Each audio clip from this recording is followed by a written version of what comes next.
Floyd and he was me, he would never have to fight again because that exhibition shit, as me being his little brother, hey, little bro, we finna do 10 rounds and we both gonna get 100+ million for it, and we ain't never got to box again. Well, I already been getting these bets, but now it's time for you to get your just due. And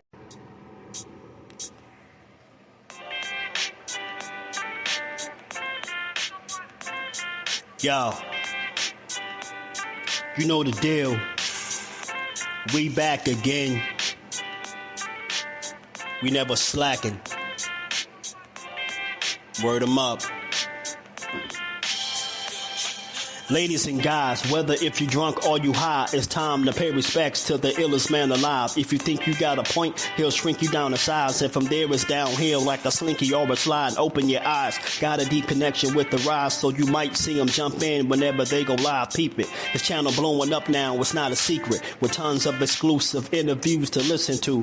Them other channels I hate, but yo, they missing clues. They start narratives, sip the goose and twist the truth. It don't take a rocket scientist to get the proof. Just click the live at 4 p.m. Eastern time. But when you chime in, make sure you keep it kind. But if cowards want to debate, then it's feasting time. My man Just Do shine, busy all the time.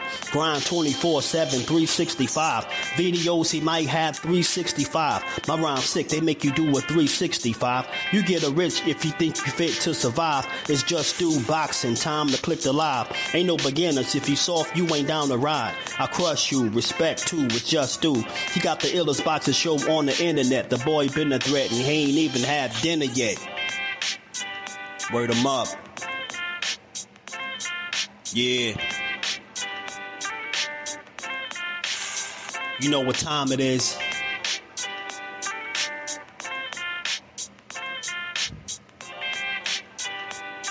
$4 p.m. Eastern. Click the link.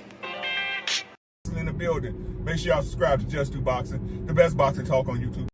Just Do Boxing in the building, 4 o'clock shorty, man. Y'all make sure y'all check him out. He's going to be live today at 4 o'clock, man. And he's going to be spewing some good stuff as he always do with an unbiased approach, man. He's probably the most unbiased channel on YouTube. What's going on? And one of my favorite channels, if y'all into that pugilistic perfection, if y'all into that boxing, that's that boy Just Do Boxing here on YouTube. Make sure y'all check out Just Do Boxing, the only unbiased boxing channel on YouTube, because I am definitely biased when I talk about boxing. So as always, we got to shout out everybody in the chat, man. Shout out to my brother Just Do. Y'all make sure y'all go sub to Just, man. Just doing a hell of a job over there. Had a great interview today. The brother, and I say it respectfully, one of the most non-biased individuals that I've ever heard speak on the sport of boxing. And I got a lot of love and respect for my brother Just, man. And right now, we're going to give him his Just Due. Shout out to my brother Just Do, man.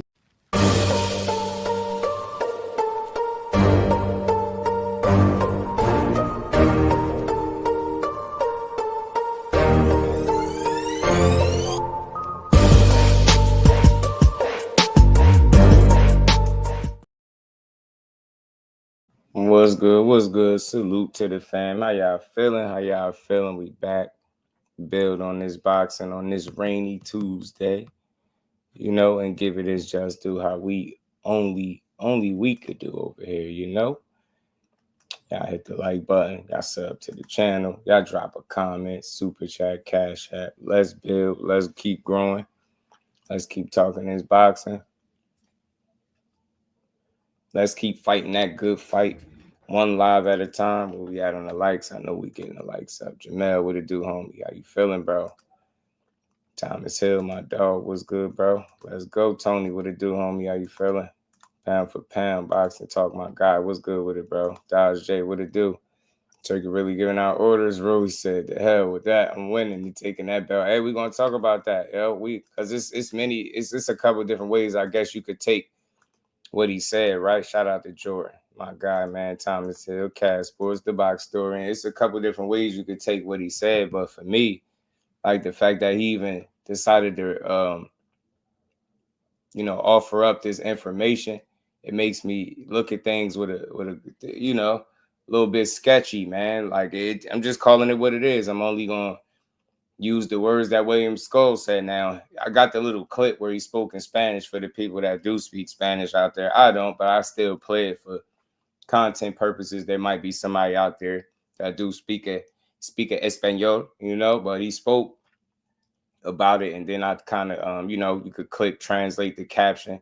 I was able to translate the caption and see what he said. And shout out to my dog Behind the Hands TV, because he made me aware of this. He brought it to my attention. And I thought, man, it makes for a good conversation today.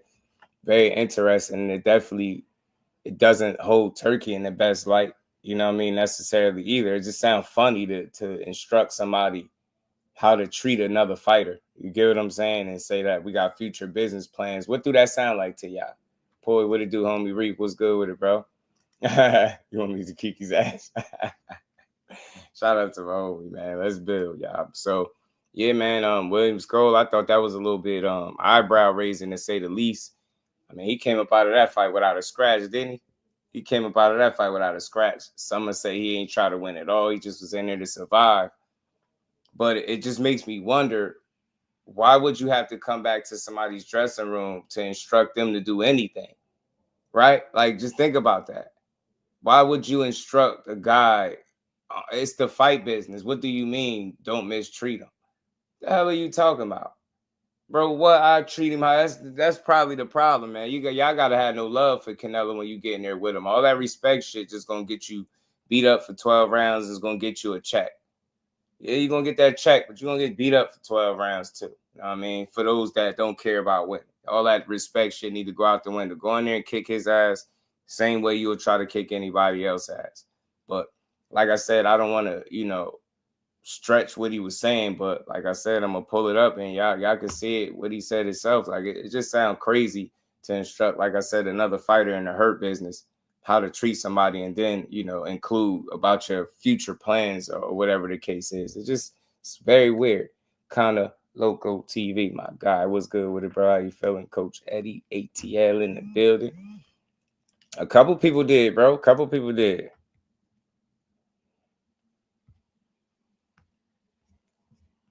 Couple people did. Like, you know what I'm saying? Couple people feel like he might have tossed it. You know, gave it up. And McLean, what it do? Wouldn't be the first time Jacob Yacht was instructed to take a dive in exchange for a title opportunity. That's a fact. But I guess for me bringing it up, BJ, what it do, homie? It just, in this climate, it don't look good for Turkey to be instructing guys on how to proceed with championship fights. Now, some could say he was saying, like, don't disrespect them and, you know, don't act out of character. Maybe that's what he was saying, right? But I don't know. I mean, when has William Scull ever acted out of character, right? I mean, from what I know about him, he hasn't been known to be a disrespectful guy or a guy that's going to get out of character and get loose with it. So I don't, you get me? I don't see why he would need those instructions. You get what I'm saying? I don't see why he would need any instructions on how to behave or how to conduct himself, right? He was a legit world champion in his own right. You get me? So I don't get it. And like I said, I take it with a grain of salt. You know what I mean? It sounded like it, bro. It really do, bro. It sounded like it. It sounded like it, coach. It sounded like he was telling him to take it easy. Don't mistreat him. Yeah, watch. I'm gonna pull it. I'm gonna play it. I'm gonna just play it, the Spanish, the clip, and you know, he spoke it in Espanol, but I'm gonna still play it, and then I'm gonna pull up the translation. Joe G. Valdez, he told them to fight. That's not what I got. Old school, what it do? What it do, homie? And I don't know, you might be missing what I'm talking about, but we're going to get to it. That's why we get the clips. That's why we pull up the receipts. See why Effie said, but Coley rematch not happening in Saudi. They ain't feeling it. He definitely won that fight. You get what I'm saying? He definitely won the fight. But, yeah, FA got one taken from him. But where's my boy? Willie Scull wasn't beat. But this is for my guys. My familia out there. See, I know a little bit of Espanol. My familia out there, you know, my guy kind of local probably can understand what he said, but I'm going to play it for content purposes. Roll the clip. ¿Cómo decirle? No, bien, para noquear a Canelo. Dice, no, coño, pero no nos maltrate porque tenemos otros negocios, tenemos otros planes. ¿Quién te dijo eso? ¿Qué te está dando a entender ahí? ¿Quién te dijo eso? El Tuki. Y también puede ser porque todo está, fíjate que tenían el cinturón porque todo eso está hecho para... Tenían el cinturón guardadito ahí, escondido lo tenía. Cuando Alashikh fue al vestuario, saludarme y eso, díceme, ¿cómo decirle? No, bien, para noquear a Canelo. Dice, no, coño, pero no nos maltrate porque tenemos otros negocios, tenemos otros planes. ¿Quién te dijo eso? ¿Qué te está dando a entender ahí? ¿Quién te dijo eso? El Turki. No, tenemos otros planes, tenemos otros contratos. ¿Qué te está dando a entender ahí? ¿Me entiendes? Que vaya a ver. Así que, ¿qué te puedo decir a ti? Sinceramente, no, para muchos boxeadores lo va a beneficiar y para otros que, como digo, cuando la estamos remando, nos perjudica. Nah, I heard the word plans a couple times. Certain words you can't disguise. But this is what the caption read when you translated it. You get what I'm saying? You say, Turkey told me, don't mistreat Canelo. We have other businesses, other plans, other contracts. Let it go to less. Let it go to less. Like, what? Am I tripping before I trip out, bro? Am I tripping? Am I bugging? Am I bugging? Am I bugging, or is he telling him to take it easy? I'm trying. I don't want to jump the gun. Did he let it go to less? What the hell that mean? You got other. Why would it be necessary before the fight for you to tell him that about your other plans and things? Like, don't mistreat him. Like, he know how to conduct himself. William Scull is a class act. You get what I'm saying? I don't know. I don't think that sounds too good. I'm not gonna lie. It seemed a little funny. You get me? What are you out here talking about? Sammy, what it do, fam? Shout out to Z. What's good, bro? He said he told him not to mistreat Canelo because they have other plans. Right. So Kano on point, because that's what it's saying. Lion was good with it. Yeah, they got other plans. Like, what that mean? Behind Ass TV, my guy. He the one brought this to my attention, by the way. Shout out to my home. J Turkey, don't mess this up. He's on point. I confirm, right? Right. Shout out to Kano. I ain't tripping. JJ, Mr. Grandy. What it do, homie? But like I'm saying, y'all, I just don't like the sound of that, because when you telling somebody about your other plans and different things like that, you basically like, hey, man, don't come out here and spoil my plans, bro. You get what I'm saying? Cal Cooley, my bro, what's good with it? You get what I'm saying? Shout out to old school. Hey, man, you get me? It sound a little funny. Sound like he like, bro, take it easy on him, bro. You know, we got other stuff going on. We got other contracts. You get what I'm saying? Like, think about this, y'all. Think about something. Think about why this holds the weight that it does. Because this is after what? The Times Square situation where it was a flop. The Fatal Fury turned into a fatal flop. Am I right? We got to see plans sort of spoiled because of unexpected outcomes, right? So this is after that. So it's hard for anybody to convince me that him telling them that is not with the fatal flop in mind, right? Like, yeah, hey man, we got other stuff going on. Listen, let it go to less. Don't mistreat Canelo. Basically, take it easy. Take it easy. We got other contracts. You get what I'm saying? He said other businesses, other plans, other contracts. Like, yo, if I'm William Scull, if none of that got nothing to do with me, why you telling me? What you telling me for? That's not a good look. I'm not gonna lie. So what you trying to tell me, to lay down for the bag? So you out here you instructing people to lay down for the bag, bro? Nah, I can't rock with that. I can't. I don't think I'm reading too much into it. I think this shit is clear as day. This shit sounds sketchy, bro. You get what I'm saying? Turkey said, I know Canelo fool, but not your fool. You get me? Dank, what's good with it? He like, man, you gotta let him make it to Crawford. But he gonna tell Bud, hey, man, you get me? Hey, Kano, man, I don't like the way this sound, bro. And then this is what Bug about to go into a fight with this guy. Get what I'm saying? So they say people will say Skull is lying, right? Yeah, man. And I can only go up with Skull is saying, like, he took his time. This shit came out. I said, Brody sent this to me. I said, this is a good topic, man.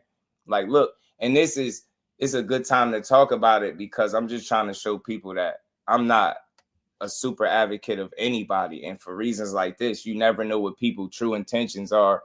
People don't fully show you their hand.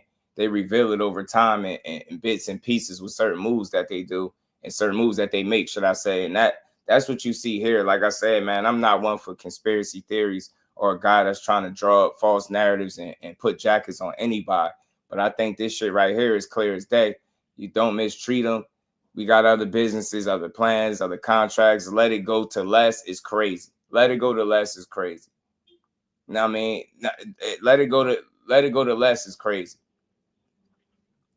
That's that. And again, I don't know how far this is gonna grow legs, but this is definitely, and I'm a level-headed guy. This is definitely not a good look for a guy that is supposed to be, just putting on the best fights and giving the fans what they want.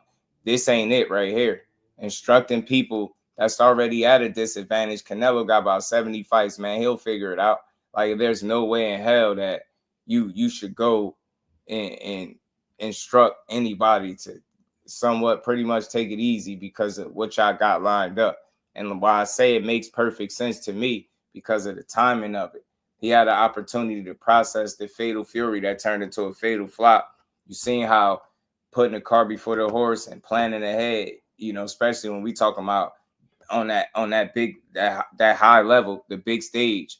You see how you can't do that. It's very risky to plan ahead, right? And that if he learned that all from that situation, I think this was him kind of trying to, cover his own ass, so to speak. Because think about it. It's one thing for you to put together this fatal fury card in Times Square and it not live up to his billing, but people still gonna say, hey man, the event was crazy. He had it in Times Square, that was different. And he might be able to buy him some time with that. But it's a whole different situation if the biggest fighter that you're working with in Canelo Alvarez goes out there and he takes a loss, right?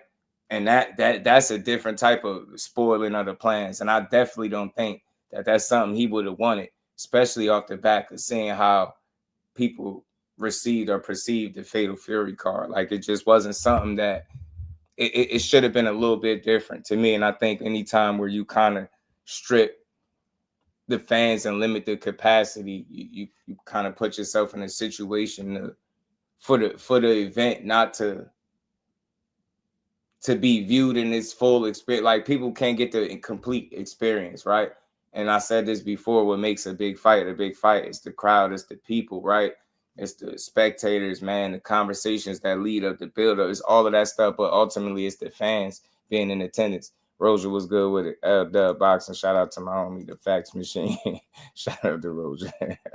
So it's just an interesting time to like for this to come out. And like I said, it's always going to be people that question it. But for me, I just think it's an interesting conversation. Like, you definitely don't want this kind of mentality going into meaningful fights. You get what I'm saying? And this is a little concerning, especially with, the next fight is Crawford. You get what I'm saying? You don't want to hear nobody instructing. But regardless of what, Bud ain't going. So he could forget all of that. You get what I'm saying? Rolly wasn't going. Rolly definitely did not get the memo. Rolly Romero did not get the memo. And Bud Crawford will have a very similar mentality. As a matter of fact, in my opinion, he ain't going to get the memo. You ain't going to be able to tell him to lay down. That shit is out. That shit is out. That's not only disrespectful to the sport, that's disrespectful to William Scull to tell him to take it easy. Like, bro, just be food for him. Yeah, just be food. Hell nah, that's crazy. And Crawford's moving out that Friday and going that Saturday, 9/13, location to change to LA or NYC. Shout out to the fax machine, my dog, man. Extension clear favorite. Yeah. It's not a good look. You get what I'm saying? You know what I'm saying? Skull game from lying about this year. If anything, only hurts him, which is why I don't think he lying. I don't think he lying either, because some stuff just don't make sense. And he was very specific. 2 cents what it do, homie. Irvin Matt was good with it, bro. Ryan took fire out of the fury. You get me? The fatal floppage. You get me? Fatal floppage. Canelo in 7 fights has fought Mayweather, Trout, Lara, side. Canelo like boxers, it's a certain style of guy that he would rather stay away from, for sure. That's a fact. It's been that way. He's taken those challenges throughout his career, but very seldomly. Shout out to the homie D1 in the Cash App, always supporting the grind. What up, fam? Shout out to you, D1, my guy, AWM in the building. And we ain't never got a box again. Well, I already been getting these back, but now it's time for you to get your just do. Appreciate the support, brother. Shout out to D1, man. putting that support in the chisel. Let's keep building. So cancel my hotel books for Vegas. So hey, you might have to. But look, like I said, man, I just thought this was interesting, and it's just not something that you want to see in boxing at all. You just want to see guys go out there and give it what they got, right? You ain't got to be Superman for me. You don't got to be flawless on the night. You don't got to fight a perfect fight and all this stuff. You just got to go out there and give people the effort that they paid for, and that right there is where you really run the risk of losing the fans and turning people away and turning people off, right? You can't tell people to pay for something, and then we got to worry about if the two contestants are giving they all because you decide before the fight takes place that you're going to go enter one of the locker rooms and instruct for one of the guys to pretty much, for lack of a better words or terms, you told him to just lose the fight. Be an easy go for this guy. Take it easy on him. We trying to make it to this other fight. That's what you saying to him. You telling that man to hell with your belt. Hey, look, this money that I'm paying you is more than you probably ever gonna make. So go ahead and take this money and take it easy on my guy, because we got some other shit going on. And you know that other stuff might could have include him. You never know, but that's never going to be good for boxing. And I understand it. Like you want to, maximize the dollar, and it would be bad financially for him to go out there and take a loss to Scull. But that's just part of boxing. If he didn't prepare himself properly that night, then that shit should have been on him. He shouldn't been in a situation where he's already down 3 to 4 rounds getting in there with Nello anyway. Now you telling him to take it easy on top of that and don't fully be himself. And now he got to, I don't know if the fight was a product of William Scull fighting under that, I don't know, that pressure, so to speak, with that guy tapping on your shoulder like, hey, man, remember what I said. You get me? It's very distasteful, and it's not something that you need in the sport at all. Like, you're going to make the fights, let the best man win. And I don't think too many people felt like Scull would have won anyway, so that's another thing. I think obviously, to make some statements like this, you clearly got to be paranoid from the previous card that didn't go in your favor. You get what I'm saying? You got to be paranoid. You get what I'm saying? You start feeling like ain't nothing for sure in boxing. Hey, I got to go cross my T's and dot my I's, man. I got to go cover my ass. Hey, man, Scull, hey, look, don't mistreat Canelo. We got other businesses, other plans, other contracts. Let it go to less is the wildest shit ever. And you know how they talk over there. It sound a little crazy.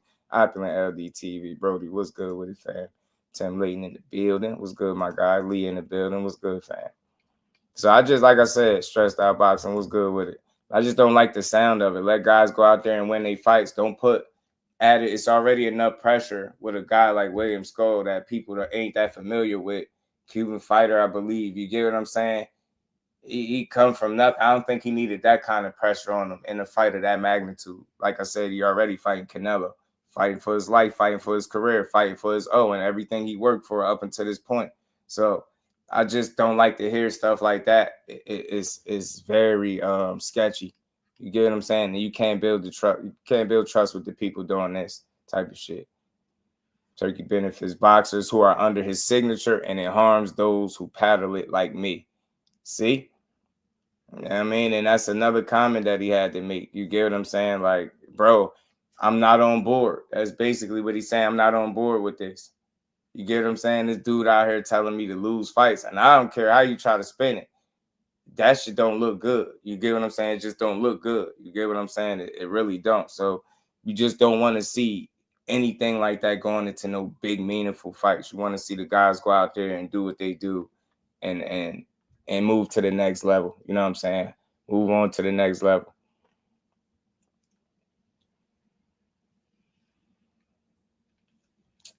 I mean, so it's just crazy. Shout out to Thrill Hill. What's good with it, man? And it kind of feeds into some of those, concerns and some of that stuff that it was looked at as paranoia. Now they start to get justified with moves like this. And just, I think this type of action, like I said, is just nasty.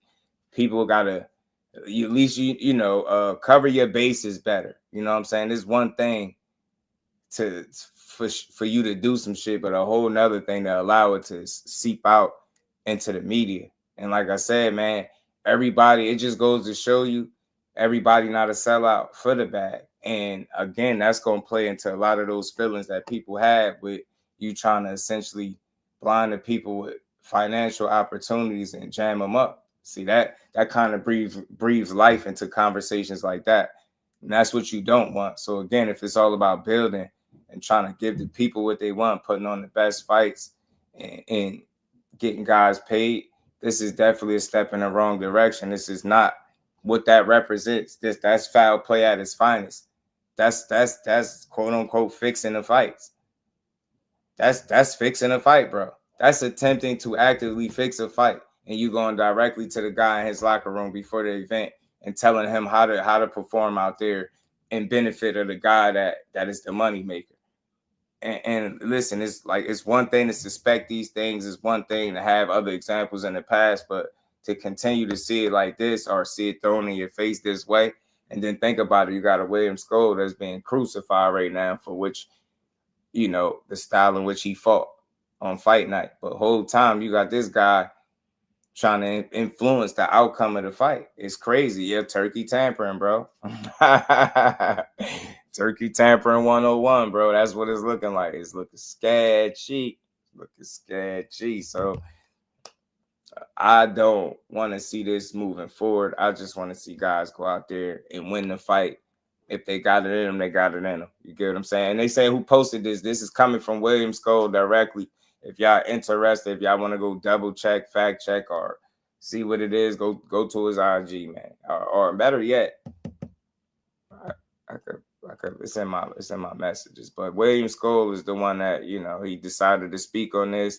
I even played the clip where he vocalized these things. So he got some issues, and to me, I think he exposed Turkey. To be perfectly honest with you, you get what I'm saying? Shout out to Cornelius. What's good, player?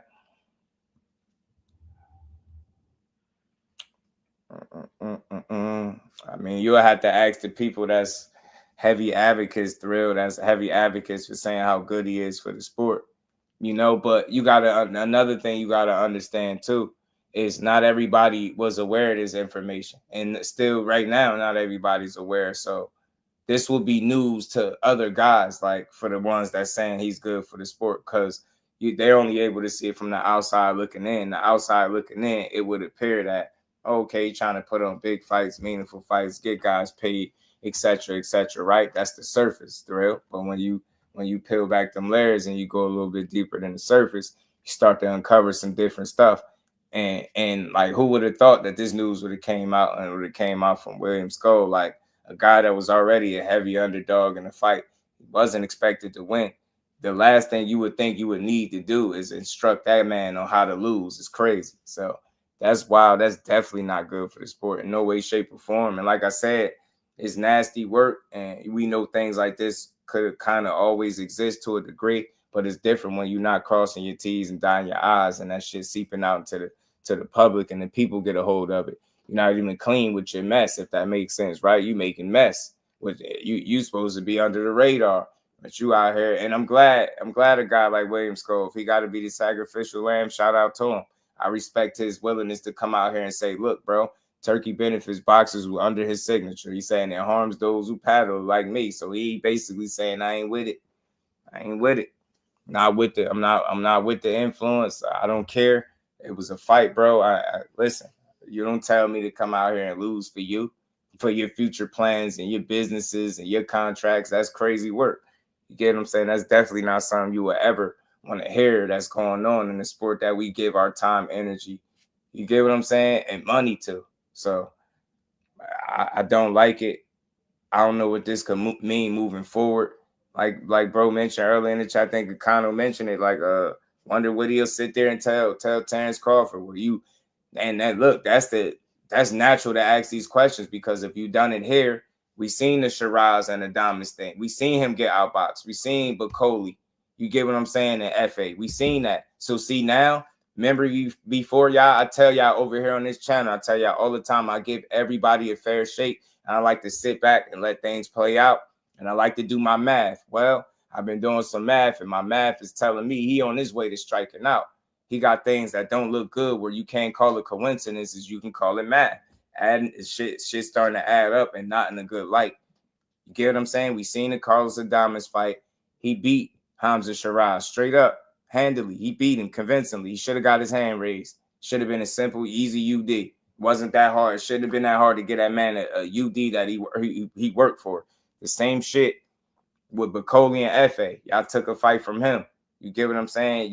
You impacted the judges, or you was, you know, influencing the fight with the Carlos. It just, there's things that just don't look good on your side. So I'm not here to paint him as a bad guy, but I am real, and I don't like to hear shit like this. And like I said, he's starting to leave a bit of a trail behind, and it don't look good. You get what I'm saying? So I don't want to see fights heavily influenced before we can go out there and get to see what's what. You know what I mean? Don't tell me a guy got to go out there and lose a certain kind of way because you paying. I just don't like that. You know what I'm saying? That's all. So this ain't me being paranoid. I'm just going off of what's out there and the things that he's already shown me. You get what I'm saying? The FA left a bad taste in my mouth. Hamza Shiraz and Adames, bad taste in my mouth. Now you telling me what William Scull is telling us. You told this boy this man, pardon me, you told this man to pretty much just lay down. You know what I mean? I get down, but get down and lay down, all in the same token. Like I said, man, the hell with your plans if they don't involve him. You get what I'm saying? So it just goes to show you, man, this dude, it got a very strange way of moving about. And like I said, it's just not going to go well with a lot of people. You get what I'm saying? We just want to see the fights. We want to see the best man win. And preferably the best fight and the best if we can get that too. You know what I'm saying? Rules just in favor to keep him as a mandatory. Turkey ain't the only one. Due knowledge. Yeah, but you know, I'm kind of this. I'm talking about Turkey right now. I hear you, but I can only talk about what I know about. You know what I mean? So this was brought to my attention. If you make something else, bring something else to my attention, then I'll speak about that. But you know, right now, he the hot topic. He the guy that people talk about a lot. He's a guy that I gave him a fair shake on more than one occasion. So I'm just following up. This is something that I hear directly out of the fighter's mouth that I don't like. As for the other stuff, I'm not aware of it. When I'm made aware of it, then you know me. I speak on it all. So it ain't me singling out Turkey. It ain't none of this. It's just what it is. This guy is actively telling guys to lay down in fights. That's nasty work. You know what I mean? So I had to speak on it. One time is abnormal. Yeah, one time is an anomaly. Several times, yeah, it's a trend. And it's math. That's what I see. That's what I call it. I call it math. You get what I'm saying? Real present talk with time. What's good with it? Shiraz is an overhyped fighter. He's dirt. I think Shiraz is good. I think he's good. Mr. Empire, what it do? I think he had a bad night in the office. And Hamza Shiraz, Carlos Adames had every answer. He fought a great fight, smart fight, experience, poise, picked his shots well. I think Shiraz is good though, but you know, it's always a bit of hype with these guys. It's always gonna be like that. I guess it's the fight game for you. Shout out to Mr. Empire. Let's go. K calls it what it do. Why they ain't ride Rolly though? Rolly ain't lay down. He ain't get down and lay down. You know what I mean? He ain't get down and lay down. Why Rolly said Canelo was a disgrace. Shit, who knows, man? He probably try to throw him the script too. Shout out to Teach. What's good with it? So yeah, man, I just think moving forward, man, you definitely want to be a lot smarter, a lot cleaner with what you're doing. You get what I'm saying? This ain't it. You get me? And they getting out to the public. I wonder would he try to ignore it or would it just go over people's heads? So I don't know. I don't want to hear this shit. I don't want to hear this type of stuff. The dude already had every advantage you could possibly have going into a fight anyway. The last thing you need is another added advantage with somebody being told to not really fight or let it go to last. And yeah, let us get to our other fight. You know what I'm saying? You know, we got plans over here. You get me? We got plans. We got plans. And all again, I talked about all that. I talked about it all. I pointed it out. I've highlighted this stuff as I went along.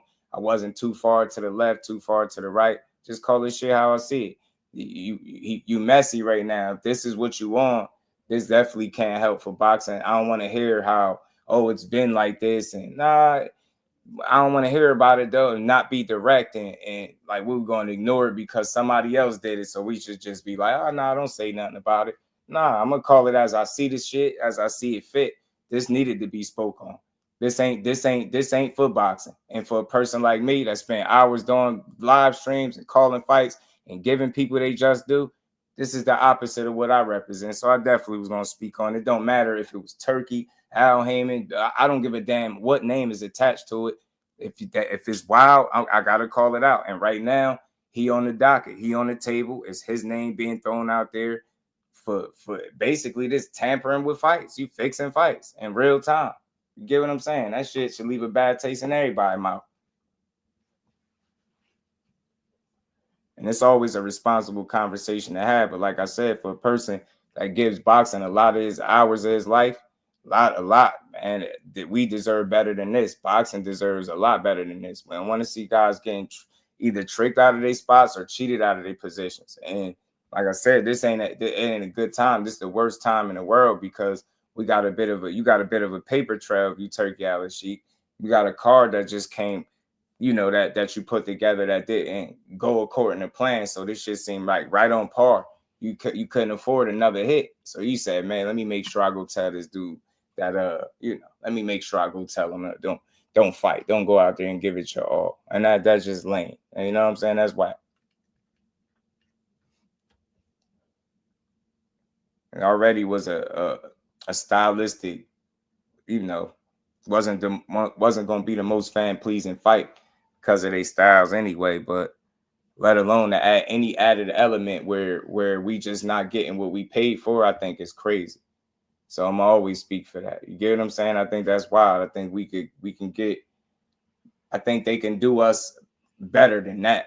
You get what I'm saying? It's bad enough that you had to see him fight a guy that we all knew he was expected to win, but it's just to try to impact the fight even more in your advantage so you can make sure you could, I don't know, make money or make it to the next event without it being shitted on like you just did with the Fatal Fury. But one thing you need to learn is trying to plan multiple fights and doing this shit ahead of time. It's always something always bound to go wrong because it's very hard to put together a fight anyway. Now you telling me you scheduling multiple big fights ahead of time.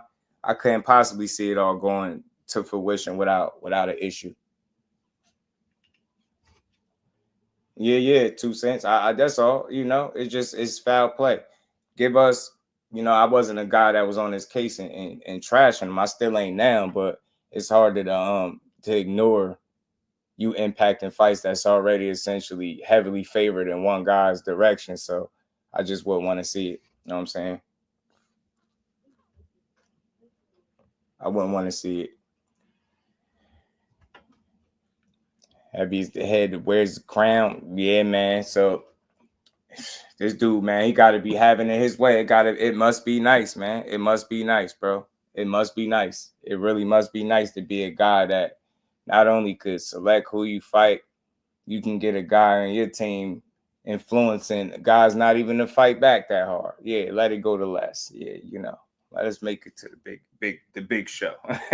Mad disrespect for the Williams Skull, man. Shout out to Williams Skull for exposing it, man. I respect it, man. He said he wasn't part of the get down. He wasn't laying down, and that's what it is, man.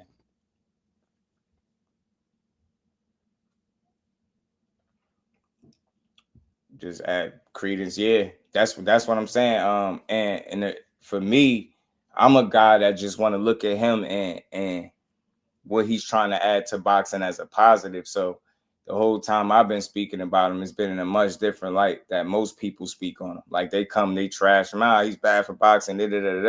I call it how I see it. A lot of the paranoia, like I said, was, people found it hard to even give examples of why they felt the way they did. For me, I can give you 3 different examples, and this will be the latest one. So I'm a fair person. So when I make an assessment, pretty fair, where I allow you to make your own bed and I see what's going on, and I see how I don't feel like this shit is going the way it's supposed to be going. This ain't good for boxing. This is not part of it, or it shouldn't be anyway. It shouldn't be accepted on no level. You get what I'm saying? And that's where I would really have an issue with, because this is the sport that I watch the most. You get what I'm saying? So the last thing I want to hear is, you know, any intentional fixing of fights that's already heavily favored. Like, it's a heavy favorite. Like, that's crazy to me.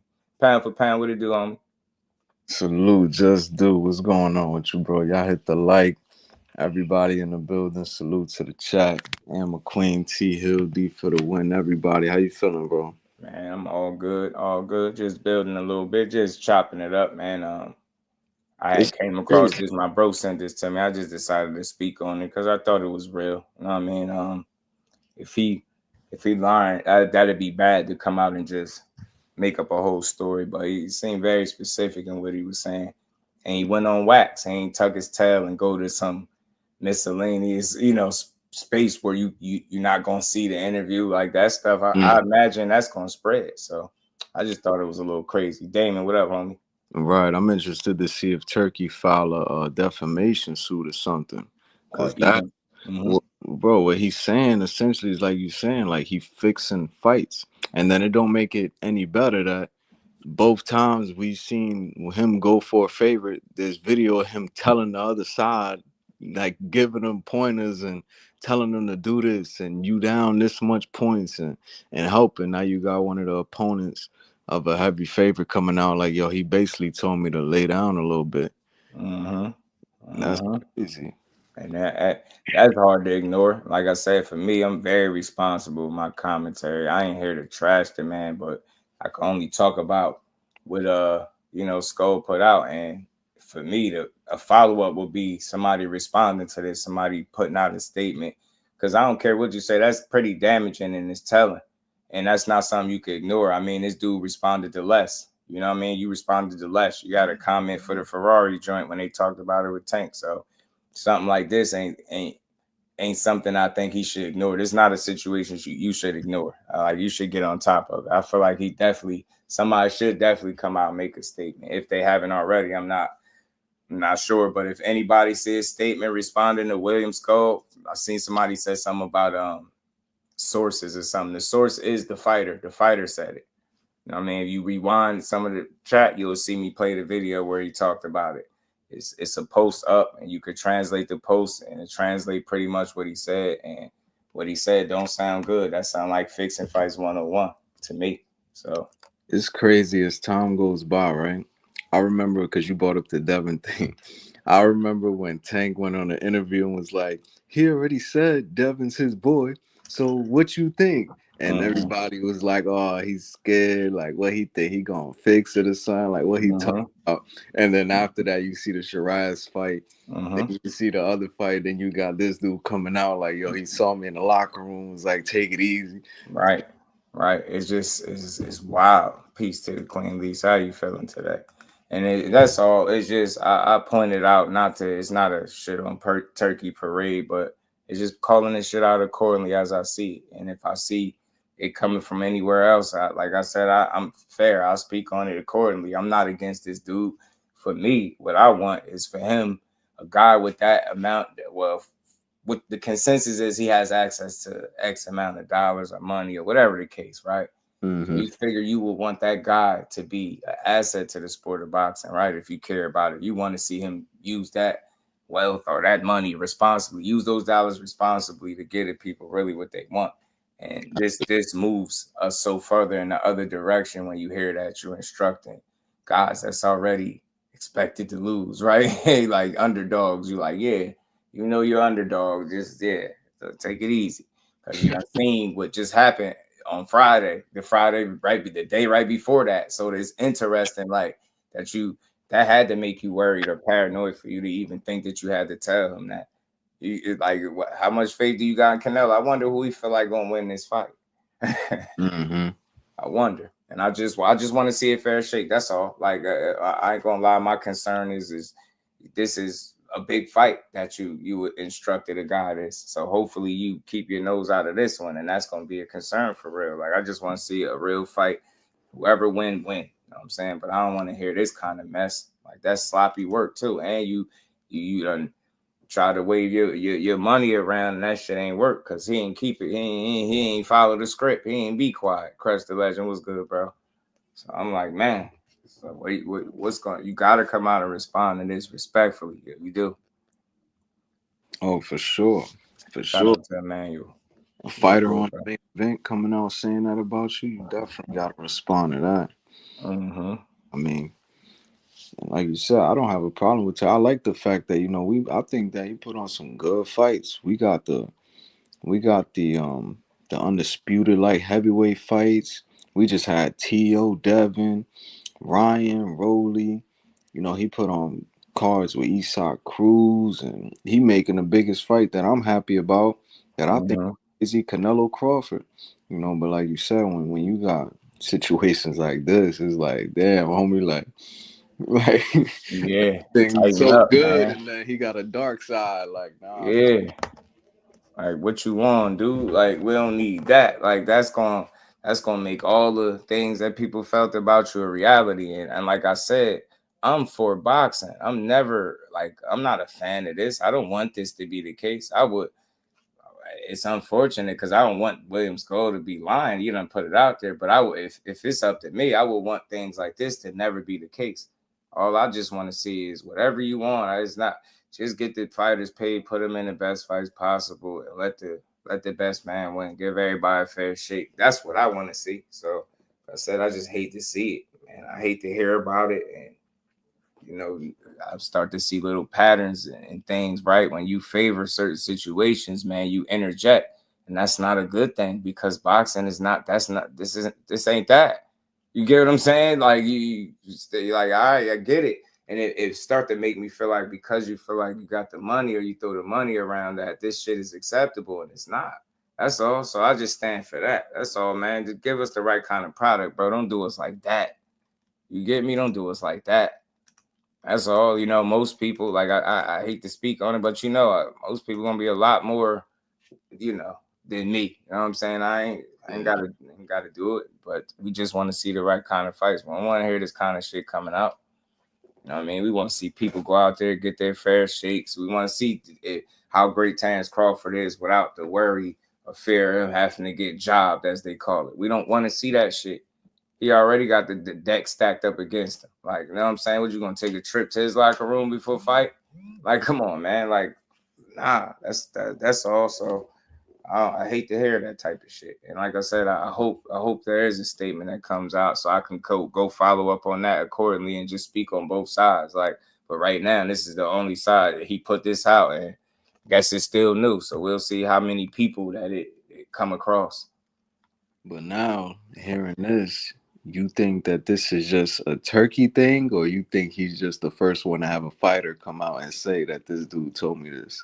Because we've seen robberies before, and it's like, yo, I could have sworn like this person won. Like, this is a robbery, but we never heard like a fighter come out and be like, nah, they told me this. So you think this is a one-time occurrence, or this is going on in boxing right now, but we just hearing it about Turkey? It's tough to tell about with that guy, right? It's tough to tell, but for me, I just like to play it as it, deal with it as it come out, right? We definitely could speculate. You could guess that it could be more than one situation, but for me, it's not that I thought he fixed the outcome of the fight, but just the notion to tell a person not to try to kind of, we got this lined up. Don't mistreat them. Like, they speak a certain way that we read between them lines. That sound like, yo, yeah, don't go out there and give it your all.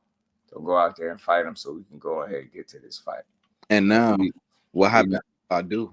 Now, if you tell me don't go hard and do less, now what happens if I go out there and smash this dude? What's my repercussions? Right. Are you end up like battling Siki. You threatening me? Like, what is this? That's how you end up. That's how you end up, pound for pound. I mean, you end up like battling Siki. You look all the way back into like the 1900s, this type of thing was going on. Battling Siki was offered like, I think it was like 250 francs at the time. Like when he fought George Carpentier, light heavyweight, and he was supposed to take the dive in that fight.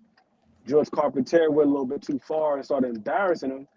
And Siki took that personally. He ended up knocking George Carpentier out. And then after that, he was pretty much blackballed out there. So, I mean, this type of thing has been happening for years. Jake LaMotta and Billy Fox. Like the mob, they were backing Billy Fox. Like they were pumping him up.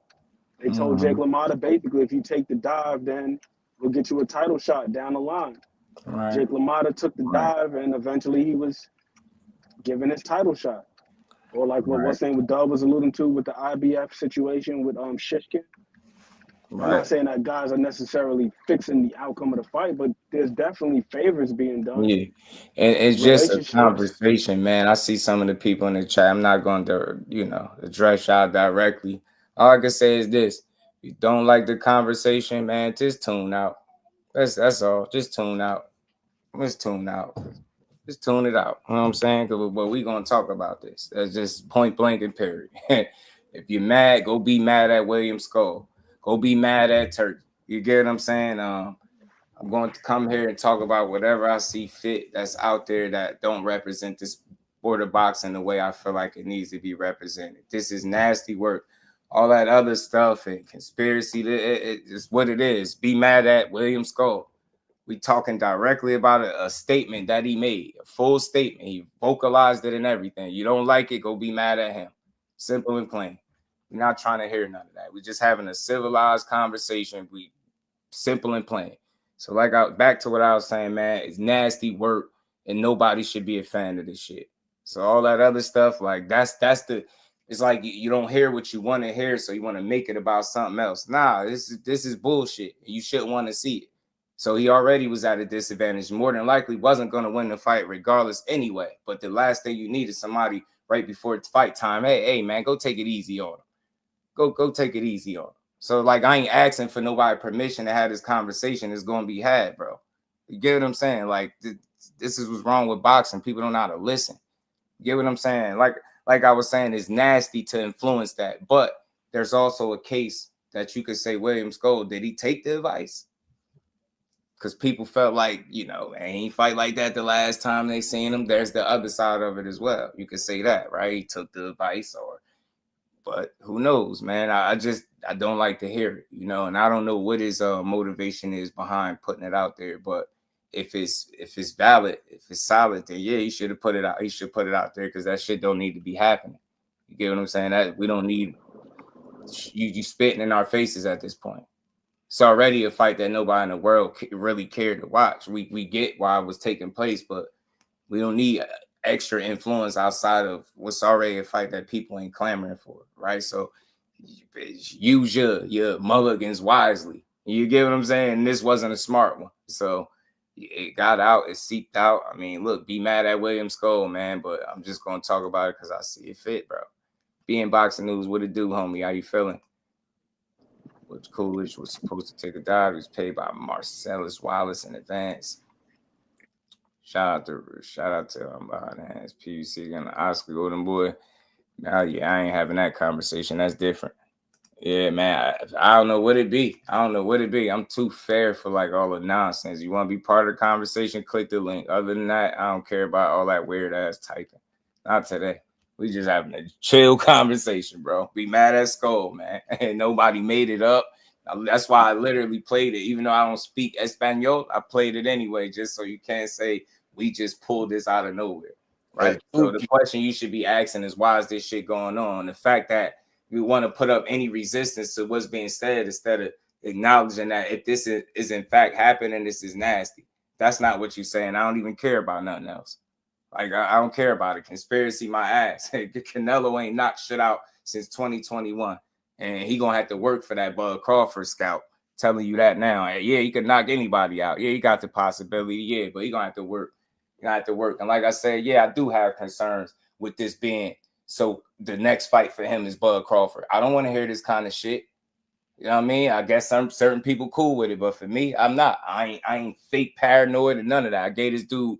I know y'all been around. Ant McQueen, you've been around, bro. How many have I always been the guy right down the middle with this dude? Look, I ain't trying to say you're bad for boxing, but I ain't about to jump out and say he great for boxing or he's saving it. So it's just when you hear this type of shit, you should want to speak on it. You know what I mean? This ain't good. You get what I'm saying? Moving forward, that guy's supposed to be trying to, you get what I'm saying? Build a relationship with people, not destroy it. You know what I'm saying? You're supposed to be winning the fans over. and using this money to make the fights, right? Not destroy. You know what I'm saying? That's what that sound like. So, you know what I mean? It is what it is. I don't rock with it. Compton Twine, what it do? Big Keith was good with it. Yeah, man, I try to be fair, man. Like I said, I got running down. I got Carlos Adames, Hamza Shiraz. That was sketchy that you interjected, and that's the fight that you spoke on or vocalized that you wanted it to be a certain way. It played out a certain way. You got me? Well, the decision was impacted, right? Then you got Coley and FA. Come on, man. That was another one. Now you turn around and you giving weird advice to William Scull. Like I said, I just don't like that type of stuff. That's a track record to me. That's not me being patted. That's not me making no shit up. That's me. I'm telling you why I feel the way I feel. So I ain't just come up here and just, let me just pick on Turkey today. Nah, this shit is nasty. I don't care who doing it. It shouldn't happen.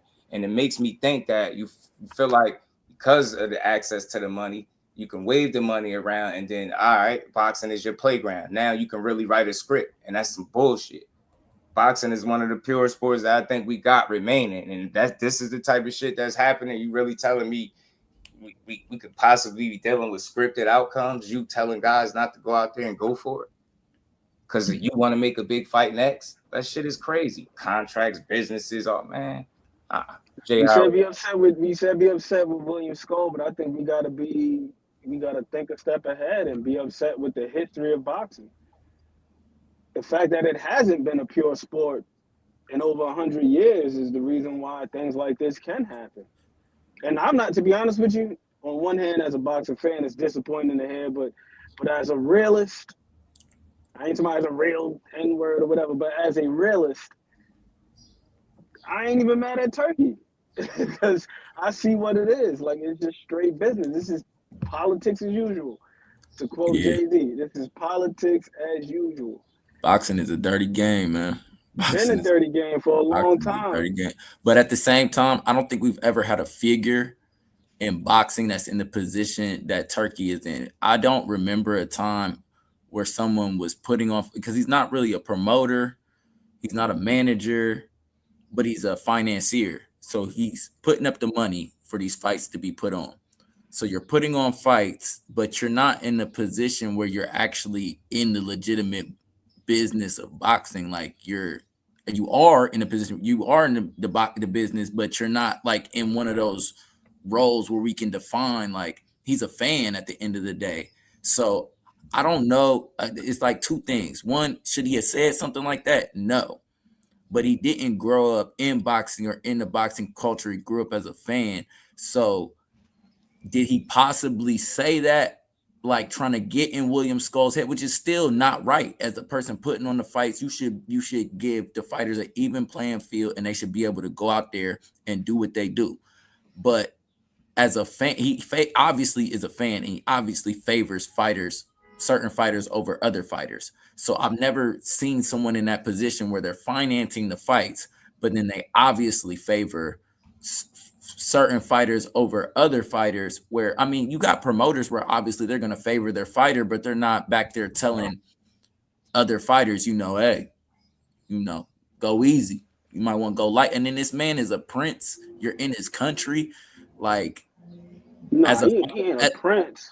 Or not a prince, but he's a man of influence, and you're in his country. So as a fighter, that would have felt crazy. Like I fight, so that would have felt crazy to me. Like, you come back there before my fight and you say something wild like that, I'm like, man, what? So if I beat Canelo, what y'all gonna whack me? Like, what's going on? That's all. They're gonna whack him, but he is the head of entertainment. Yeah, he is the head of the chamber of entertainment out there. So then we got to ask ourselves this question: what is Riyadh season really? Because we associate it as boxing fans with boxing, but if you go and look and see what it is, and they're doing soccer, or for the international folks, football, they doing WWE events out there. They got a amusement park out there. It's all about boosting tourism out there. So then you have to ask yourself the question. You got to ask yourself the question. These events that he's staging, is it about boxing, or is it about creating spectacles that lead to the possible boost in tourism? And I think that would be my problem with it. I think overall, like, one thing I hate, we get it that it's been corruption and it's been you know, a lot of shit that just ain't been on the up and up. But when you see it blatantly happening in your face, and let's just use this as an example. Let's say this is factual. I'm not trying to hear because it was like this before. It was situations that happened before that we got to look at this and kind of ignore it. I'll be damned. That's what's wrong with the sport. Is like we're always justified by, oh, well, it was like this once upon a time and this shit happened before. Nah, it shouldn't have happened before. It was fucked up back then. It shouldn't still be like that. Like at some point, boxing need to evolve to a degree, and it shouldn't be this blatant. Like it's one thing for it to be happening, and we kind of could suspect it, but to put it in your face like that is hard to ignore and be like, nah, fuck it, it's cool. But I think you got several fighters that's on this soil fighting over there, and that's concerning to me. It's hell. It really is, because there's no telling what you'll be willing to do to influence a certain fight. And this is coming from a guy that's trying to be with him. I'm trying to give him the leeway. I'm trying to give him the benefit of doubt. I'm the guy that's up here like, nah, man, y'all tearing him down, y'all going crazy, man. They saying they got all these different narratives, but when it comes directly from a source, I got to look at that and be, I got to take that for what it is. I can't ignore it and be like, well, some shit happened back some years ago, so the hell with it. Nah, man, that shit is nasty. I don't want to see that. I don't want to see it. I know it's been a past, but some point, man, I would love for boxing to evolve in a way where that don't have to be the case, because that's bleeding. And that's like you coming in with your wilding and you just saying, nah, hell with the integrity of the sport. This ain't about boxing. It's about making it a spectacle, but your message would be conflicting then. So this is definitely coming from a person that want to be in support of what it is that he's doing, but I don't like to hear shit like this. That's all. It's not I just don't like it. Whether it's Turkey, I don't give a damn who it was, Al Heyman, Golden Boy, Oscar, all this shit is wild. It's wild. So I don't know. I think it's a place for a conversation if you clearly get information that somebody is influencing fights. And then you see that this guy ain't got exactly the cleanest track record. He got some questionable situations where you like, man. So that's all I'm saying, man. Don't go too far off the deep end because you got money. This is not what I want to see. I'm not going to make this a segment, but this is real. This needed to be addressed, and I would love to see them say, hey, man, he full of shit. Whatever it is, however y'all got to say it, but this ain't it. This ain't it for boxing. You telling me you about to come in here and throw your money around. We supposed to just be like, oh, you getting them paid. Nah, man, that's crazy. You going to influence fights that's already going to be impacted probably by the judges before that shit even start. That's all. I don't want to see that type of shit. Not in my face. Well, I agree with you, Just. It's not like Turkey himself is necessarily being brazen. I mean, if William Scull hadn't come out and said something, we wouldn't have known. I was just about to say. So the question is, how many William Sculls are there? Guys that have been like, might be more than one. Hey, interesting to know. I had to do something to get a little favor, or if I do speak up, there's a good chance I won't be granted a certain opportunity, or there's a little bit of quid pro quo going on. Keep your mouth shut now, it gets greater later, bro. So, you know what I mean? Just go with the program. That was the perspective that I was going to give you as somebody that's a part of boxing on the other side, like on the fight side of it. Like, for example, I went into a showcase about a month ago, and it was like a showcases to showcase the fighters that that they put an event on for. So when I go up to get gloved up, they switched the other squad the other team switched our gloves from 10 ounces to 8 ounces. They want to fight in 8-ounce gloves, and dude was a power puncher. So I could have protested. I could have made a big deal about it, but my thing was like, man, I'm trying to stay busy because I'm trying to, turn pro next year, and this is somebody I'm gonna have to deal with. So all of those things as a fighter is going through my head. I'm just like, all right, forget it. I'll just go with the 8 ounces. Like, even though it was slick, they weren't supposed to do that, like, at all. It wasn't even supposed to go down like that.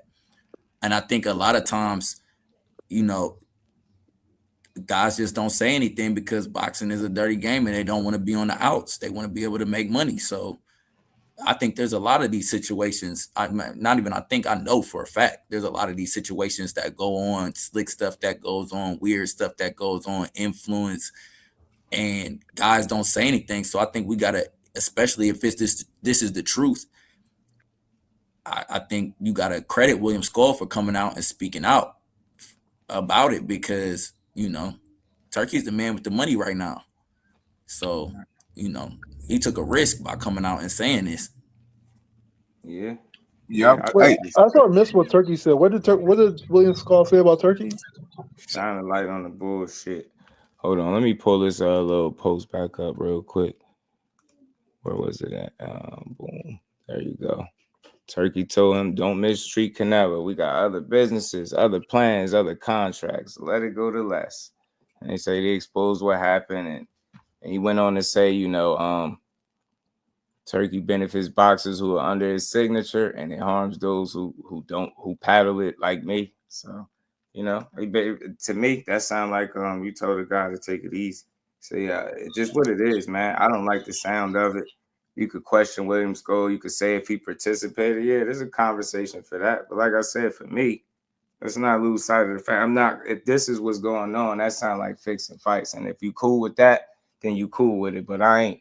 You know, I don't give a damn if it's Turkey or anybody else. I don't care if it happened back in the day. I don't care if it happened yesterday. To hear this shit and the fighter come out in a big fight that, like we all know, it's gonna be he was gonna have to knock that guy out to win. That's nasty. Like you wouldn't even. That's unnecessary tampering. You wouldn't even need that.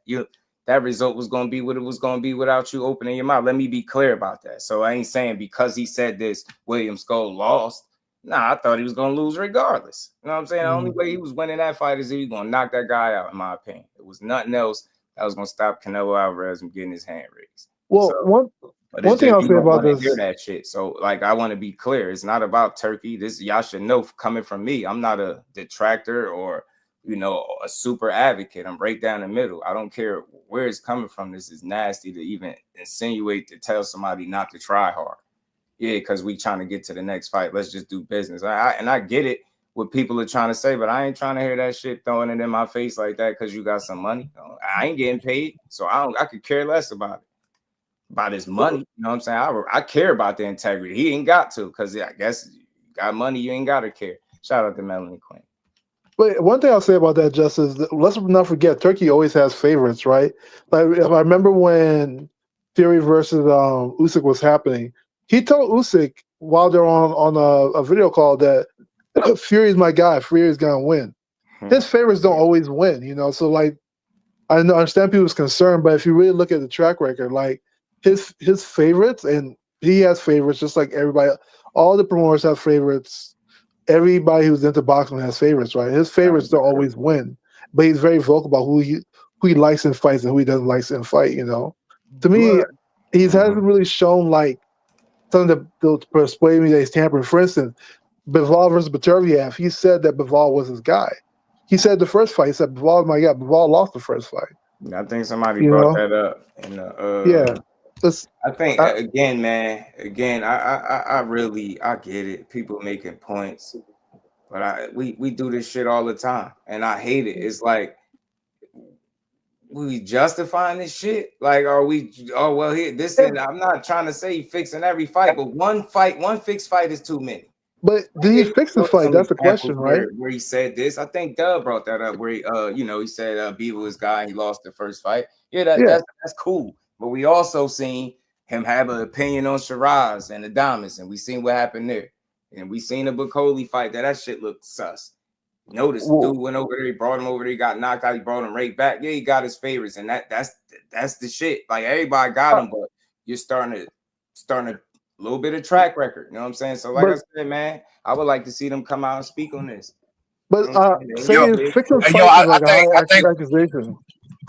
I think with the Scull fight, I think one reason Scull may be coming out because he received such backlash throughout the boxing world. Like, oh, you'll never fight again. Your career is done. That's why he said it. He said, my career is done anyway. I'm gonna tell you. I'm gonna give you the real scoop. And I said this on several podcasts. I said he tanked it. I know he tanked it. I've been watching boxing entirely too long. Scull was like, I can beat this guy. He's too easy. Every time Scull let his hands go, he really hit Canelo at will. Like it was nothing coming back. So why wouldn't he go for it? You know what I mean? So like I said, he tanked it. You know what I mean? It is what it is. I don't know. It seems like a very high accusation. Like, I mean, he might just have favorites. I can't see it. You know, I personally can't see it. Point. You made a good point.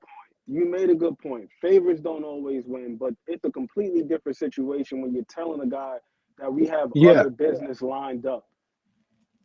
Yeah, I think maybe that's. And again, I stated I don't what's the name. I understand Turkey's position. It's like, yo, I got this big event lined up. We can't have a stain on it. It loses luster for one if Canelo loses on several reasons. For one, it's like, damn, Canelo's really washed. He lost to who? William Skull. Then second, it's a much bigger fight if it's undisputed. So he has to get that IBF title. So I'm not mad at that for that reason, but I also feel where Justice coming from. It's like, yo, we can't have this type of thing where you're influencing it. But my question is, how the hell do we get to a point where this type of thing can't happen? Boxing has to become centralized one way or another. It can't be so many loose ends where you have all of these forces where they're able to influence outcomes or they're able to influence this. Right. It has to become centralized one way or another. Right. And that's something that Teddy Atlas has been advocating for a long time. Like he even had a petition that he took to Congress. So something has to happen. Something in that of that magnitude has to happen to be able to consolidate boxing. It's hard to say though. Like, so here's the problem, right? Like, you look at, for instance, the Fatal Fury card. Ryan Garcia lost, and that sort of like hurt the Devin Haney fight, right? Like, things are not even the pay. Like, even the people who have contracts moving forward, some of them lose as well. So I don't know. How can I say this? That's even more the reason to tell a dude not to go out there and try hard. He just seen what happened on Friday. Man, we thought this was a layup. Yeah, I mean, hopefully, was playing when Just was playing the what do you call it? The commercial for the fight, right? Yeah. Unanimously, everybody in the chat is like, yo, why the hell does this look like Devin Haney versus Ryan Garcia? This commercial don't make no sense. This commercial don't have nothing to do with the fights that's going on Friday. Right. This don't look like Ryan versus Bozy. This don't look like Devin versus what's my man's name? I'll say this too, yeah. This wouldn't be the first time of anything. We know that, but for me, I think it's annoying to see it like right in your face, and I feel like this is as blatant as it get. And to see that this dude has responded to things lesser than an accusation like this is not something I could completely just ignore. I didn't think dude was going to win regardless, but to even insinuate like you got all this other stuff lined up, and man, like that, I think that don't sit well with me. I don't want to hear that that's what you're doing, and I'm a guy that's trying to understand what it is you're trying to do with boxing. I'm not the dude jumping down your throat or criticizing every move that you make, but some shit that I see is a little red flaggish, that's all. And I just, tighten up, man. Shit like this don't even if it is the case, I don't want to hear about it. You get what I'm saying? In a fight where it's a lopsided favorite anyway, I don't want to hear that you came in here and did this shit. That's all I'm saying. I don't care about how many times it happened before, but for you to come in, especially the climate, man, the block is hot, man. You done came here and try to turn boxing upside down for a second, bro. You out here talking about leagues and all type of shit. And you out here going to dressing rooms right before fights, telling somebody how to lose. It's crazy to me. Well, I should punch you in your shit. You trying to tell me because you paying me, I gotta lose the way you say, yeah, lose like this so we can get over here. I should punch you in your shit. Man, so yeah, as a fight fan, it made me mad, but this don't lose sight of what got me here. This should make everybody mad, though. I don't care how many times that happened. Fixing fights in your face is crazy, especially ones where you don't even need that kind of. You don't need your blessing. You know what I mean? You don't need your blessing. So it is what it is, man. I see people like argue, turn everything into an argument and forget what the hell I'm really talking about. So if you cool with fixing fights, just say that shit. But I'm not. And you could say accusation, cool, but come out and say something. That's where I'm at with it. You done responded to less. You get what I'm saying? You done responded to less. You done made videos responding to less. So come out and respond to this. Don't let William Skull just come out and say this type of shit if it ain't real. You get me? Simple and plain.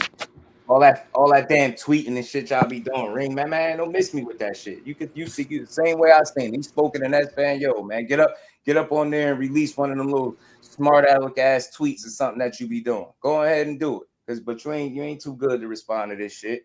He just competed on one of your cards, man.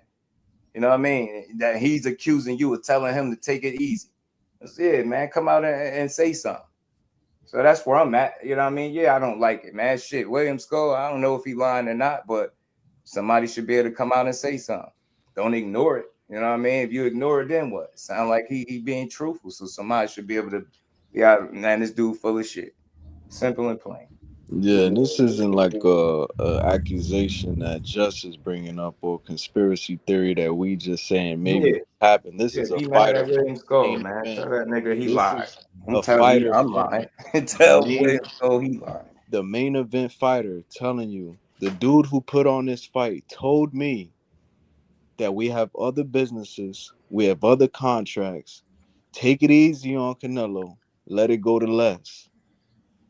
Telling him this. So I mean, you could think what you want about it, but this is from Hard to the fight. ignore that shit. That's all. And I say, I do real boxing every day. This ain't real. That's not something I want thrown in my face because you got some money. It's the way I think about it. So like I said, man, you know, this don't need to be the case in boxing. You know what I mean? Just let the fighters go out there and fight. We don't need that type of influence. We don't need to know what fighter you want to win.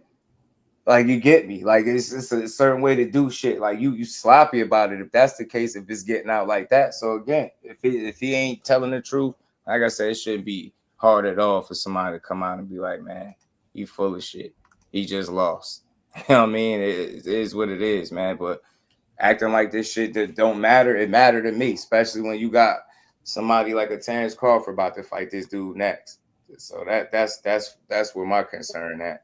Can I say this real quick, and then I gotta go, but I gotta jump in the ring. But I'm leaning towards, as I'm rereading what he said, I'm leaning towards believing Scull, and this is why I believe that Turki wanted to get in his head and influence the fight for things to go the way that he wanted them to go. But this is the thing: if Scull was gonna come out and lie, he would have said something so much more wild. Like, yeah, you know, he offered me $10 million to throw the fight. You know what I'm saying? Like, if you gonna come out and lie and you gonna say something outrageous to get people's attention or to accomplish whatever goal that you're trying to accomplish, you would have came out and said he offered you some money. To say that he came in and like the way that he's saying it and the weird wording of it, like, because that's how they talk. That's how they talk over there. You do. They talk a certain way. I'm starting to lean towards believing that William Scull's not lying. You got told something. Shit, you got told something. That's a very specific conversation to make up, though. It's not impossible, but all I'm saying is I just acknowledge that it's being said. And the fact that it is concerning for me. Maybe for some people, it's like, oh, no, he's just talking. All right. Yeah. Also, it shouldn't even exist. Hold on. Let my man just finish. Shout out to Big Dog Willie. Jake Paul versus Tank, November 22nd, Las Vegas. He ain't stopping. They say undercard wrestling. And Layla Ali comes out of retirement to fight Clarissa. Shit take it out too. Logan Paul versus Spence Jr. shared Shaq duet sing the national anthem. Yo, I have no idea where he got all that from. Shout out to Big Dog Willie, man. Always supporting the grind. And we ain't never got a box again. Well, I already been getting these back, but now it's time for you to get your just do. See, I can see if I was one of those guys that be fishing for like shit to like, you know, make up and shit like that. But that's why I played the clip, even though I don't speak a lick of Spanish, and then pull it up. They like, where's this source? He the damn source. Go get your Espanol on and go listen to it over again. That shit don't sound good, bro. For a fight that was already gonna be what it was gonna be. He wasn't beating Canelo Alvarez, in my opinion. So that's just sloppy. And it's a level of arrogance that goes into that, if in fact that is factual, right? If he's being honest about what he was told. Like, I can't rock with that. That's all. But it's not to be blown out of proportion. Like I'm saying, he's fixing every fight in boxing. No, this fight is going to be what it's going to be. And that's more concerning. Like, you that desperate that you got to influence a guy that's more than likely going to lose anyway. He got his work cut out for him. Canelo is Canelo. He don't need no help. He don't need that kind of help. And that's all I'm saying. Just let them dudes go out there and fight, man. And don't give the people that already is not an advocate for you the ammunition. Because, see, I'm not one of those people. That's why I'm not understanding. I'm still going to bring it up. This shit is boxing. I'm going to talk about something. This shit sound wild. You get me? And all the things that are some of the things, a lot of the things that was being said, you start to question. You know what I mean? I'm shooting all this shit down. Like, nah, man, this dude just trying to put on fights. He this, he that. Then you hear shit like this, so it ain't. I can't rock with it. Shout out to my homie, man. He said, what did Skull say? Shout out to Everything Boxing. He said something about pretty much, you know, Turkey came in the locker room before the fight and told him don't mistreat Canelo. He said we got other businesses, other plans, other contracts, and he said let it go to less. That's a funny way of wording that. Let it go to less. Was he telling him to get slept? Nah, I don't know, man, but that's all, bro. Don't make me the bad guy because I'm talking about this. Don't make William Scull put it out there, and I think people need to, you know, address it. That shit is real. We can't have this. You can't have this, Turk. You know, we know you got money, but we trying to see fair fights, baby. You know, we ain't trying to see no scripted outcomes because people out there is like you, and you gonna make people think that you're paying guys to lose and shit like that. See, I'm a guy that's against the narratives, but you get in this situation, you give people the ammunition to start kicking that type of shit out. Get what I'm saying? So don't misunderstand my position. And I'm not a detractor of his. I'm not out to prove that Turkey ain't it, but I am going to speak on this. I don't give a damn. Like I said, what name was attached to it, it would be wow. It would be the same energy, the same response. You get what I'm saying? I just can't rock with it. So Skull need some umph. I'll give it about a week before Skull kiss that ring and retract the statements. If he do, then he bogus. And he, you know, that's the conversation in and of itself if he lied to the people like that. That's crazy. I would love to know. Like, I would love to know if that's what he's gonna do. But he said what he said in that video. I was just thinking that. I was like, damn, he probably got a phone call already. He gonna come out in a week like, no, you did not understand. Like, I meant to say, he said less of the outcome of the crowd. Right. Like, you don't understand. Tuki, Right. I said, You let him on his way. He doesn't understand business. Yeah, let him on his way.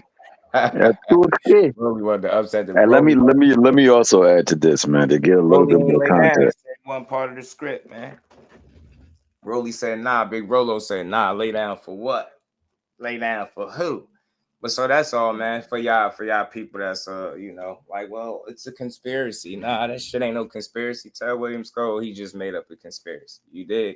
But I feel like, you know, as men, you know, that's a bold claim. That's not something light to say. That's a heavy accusation. I don't care how people want to ignore it, whether you feel like he a big name, little name, he lost anyway, he was gonna lose anyway. Still, that shit is crazy. But you could also say, did he lay down? Did he actually participate in the script and then try to spill the beans, right?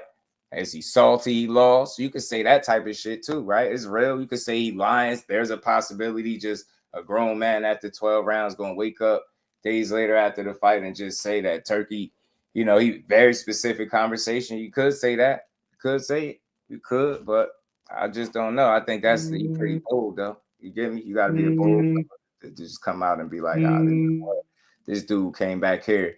That's crazy. I would never check for anything William Scull if that was the case. You know what I'm saying? Now he says Scull accepted the terms allegedly. But look, you won't. It's not like you're gonna hear me make an argument for that not being the case too.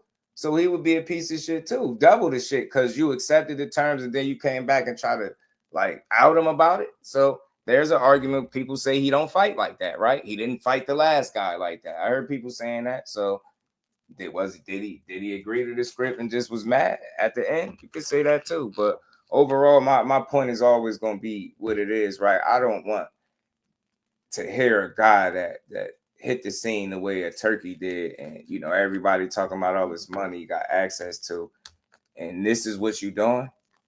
That's very irresponsible. It's like spitting in the people's faces. It's like, hell with y'all. I'm doing what I want to do, but I'm gonna tell y'all this is what I'm really doing, but I'm doing something else. That's all. Just put on the fights, bro. You in position. The few fighters that I've been able to interview since Turkey been in boxing and asked them, they all sound like they're interested in fighting on the card or fighting over there. So I want to be a guy that could support the movement, but I don't know what the movement is. You get what I'm saying? I really don't. I mean, it was shit like this. It give you, you know, another reason to kind of hold off on anything this guy. But we're gonna see. I mean, there's still two sides to every story, right? So let's not be too quick. That's one side to it. I would like to hear the other side because a couple things, like somebody mentioned before, there's also a communication barrier as well. You got a Cuban and a guy from Saudi, so I don't know. I guess I can understand the optics of it all might be alarming, but like I still like to hear the other side. As far as the fight went, I felt like hell yeah, absolutely would like to hear the other side. Yeah. As far as the fight went, Scull fought. I mean, he was a Cuban. He's a Cuban boxer. He fought like a Cuban, in my opinion. You know, like I didn't see. I think he lost because Canelo's shots were just a little more clearer. But and I guess people can say it's boring, but what he was doing was working. But Canelo was just landing the clearer shots at the end of the day. So I can't even say it was like some weird robbery either. Nah, I don't think that. I don't. Yeah, and that's why I would question, like, why waste it? Why waste? This is a waste of, like, I don't know, tampering and fixing. Like, bro, like that fight was gonna be you. Why this fight? Like, she was gonna be what it was gonna be anyway. You gotta cross the T's and dot the I's, man. Yeah, but you know what? Ain't nothing for certain after seeing the Fatal Fury. So ain't nothing for certain after seeing what happened to Jaime Munguia versus Bruno Saras. Bro was paranoid. You know what I mean? 4 knockouts, that man hit that man on the chin. Bro said, "Nah, hey." He said, "Hey, man, we can't have this. No, can't have no surprises with you." And how much was that deal that Canelo signed over there? A couple $100 million? Like probably like 150. Cost, bro. Speaking to that, different as opposed to Ryan and Devin being postponed or held off on. I don't even know what the deal is fully with that because I heard he's gonna push for the rematch still, but you just don't know. I just know you ain't want. If this is true, you definitely ain't want to take that hit like that, man. Any chance Canelo everything get messed up? You see how he was looking at them when they was facing bro, lusting for that fight. Terence standing back there, think he was holding the belt, looked like he was lusting, bro. Lusting for that damn fight. He don't want nothing getting in the way. Well, there we go. I can't wait for that fight. He don't want nothing getting in the way of his business. Just want to see clean fights. I don't care who put them on.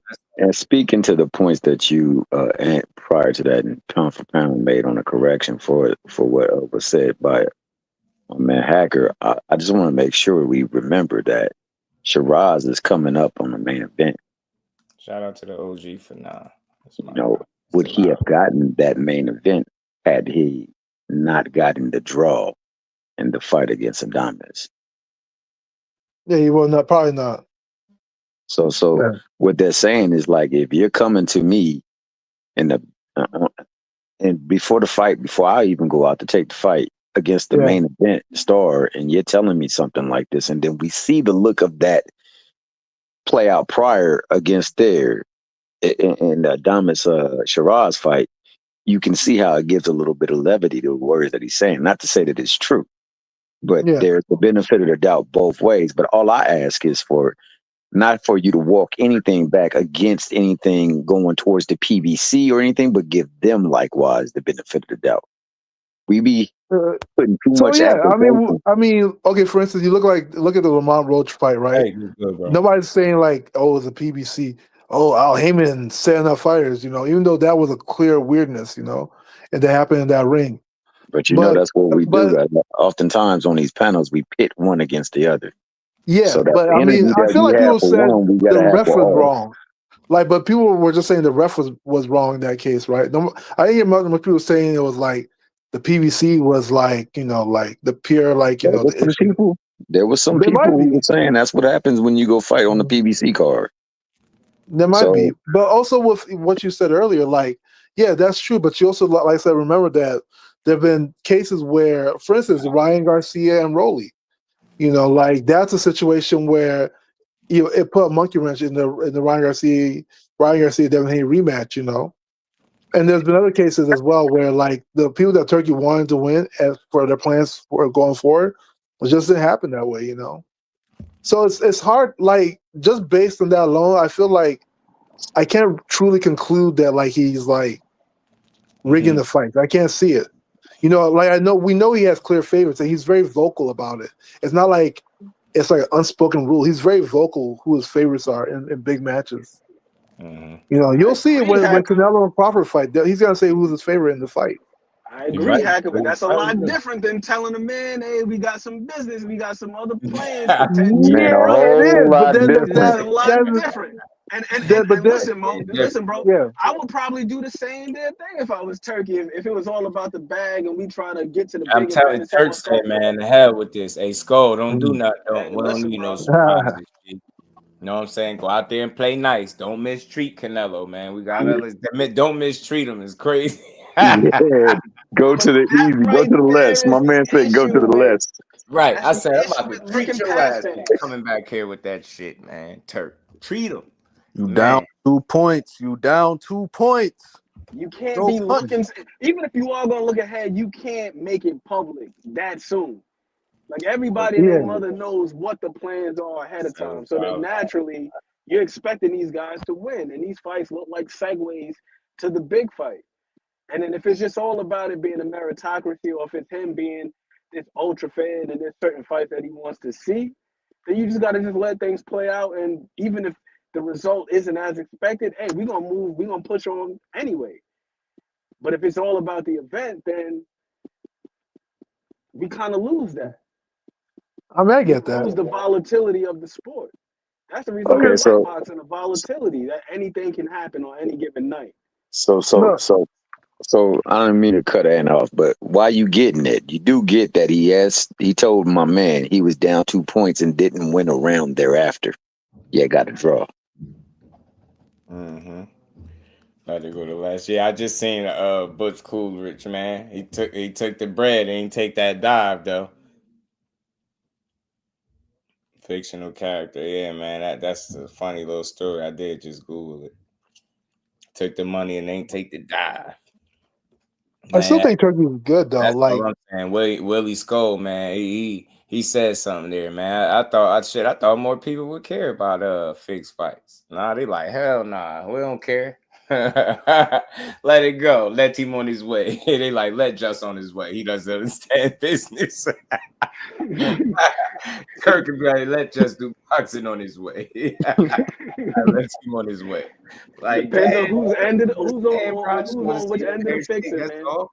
You know what I'm saying? I'm not against you, but I'm against anybody tampering and influencing fights at all. Like, I don't want to hear about it. Like, clean up your backyard, bro. I ain't supposed to be hearing about this shit you doing. Not like that, and just I'm gonna be cool with it. That's crazy. I just want to see great boxing, man, and pay them people. You know, pay the man. Skull tried to cheat and claim low blows when he was getting hit to the body. That's how you know he was hurt. And unfortunately, the ref fooled and gave him a timeout. Yeah, man. Look, William Skull definitely got in there to survive, man. I mean, he like I said, there's a case. Maybe he took the money and said, you know, so I'll take it light on him. Let me find out he took it light on Nello, bro. Ah, man, he took it easy on him. Took it easy on. That's why y'all, man. Y'all know Skull took it easy on. Let's talk fashion. Is in the building. What's good, bro? The Skull game coming out. Yeah, that's what I said. Thrill. Randall was good with it. For me, like I said, there's always a possibility somebody could have just been making shit up, but we can say that about anything, right? For me, I think it would be good to hear the other side, right? To hear them even acknowledge it and shoot it down however they need to, right? Just for the people, stuff like that. You don't want to ignore that. Those type of, accusations, allegations. You just don't want to ignore it, right? You don't want to just be like, I don't hear them. Nah, that's serious, bro. And you just don't want people even looking at you in that light. You know what I'm saying? Especially with you going into a big fight. That can't be good for business. That's all I'm saying. So I would like this to hear what they think of it. You know what I mean? I'm fair. I'll report on that side if they do come out and make a statement. But that's why I say I only got this to go off right now, which I want me to do. Ignore it. Nah, this is and then think of like what reason would you have for coming out and just putting yourself, you get what I'm saying, out there like that. He still could be lying. You could say that. Like that's the thing with me. It's a conversation. It's not end all be all. Oh shit, this is it. Like, but this is out here. Let's talk about it. You could tell me if you don't think it's true, but it shouldn't be like well, this happened before and it's not, I don't care. Nah, man, let's talk about what's going on right now. And I like I said, I don't like to hear this type of shit because I just want to see fights. I want people to keep with the like how bro said, conspiracies, because there's plenty to go around when it comes to Turki Alashikh, because people never really accepted the way he entered boxing anyway. So it kind of rubbed some people the wrong way, and they stayed that way, right? So I ain't never been them people. I'm one of them people. I always been the guy sitting out there trying to understand as much as I could from my seat, my vantage point, what he got going on, what he doing. You know what I'm saying? So that's all. I just want to see him be on the up and up. I don't need to know his business, how much he pay. I don't need to know all of that. Just need to know that you ain't on some funny stuff. Have fun with it. Have fun, right? Have fun. But be genuine to the people to some degree. And at the bare minimum, can we just get a clean, fair fight? That's it. That ain't asking for too much. And that's where I'm at with it. I don't want to hear this coming out from nobody else. I will hope that they do come out and be like, man, this dude, he just mad. I don't know how they gonna say it, but this a statement. Y'all don't think? Let me ask y'all. Let me switch gears. Do y'all think they should come out and respond to this, Turki, or somebody, a representative of his?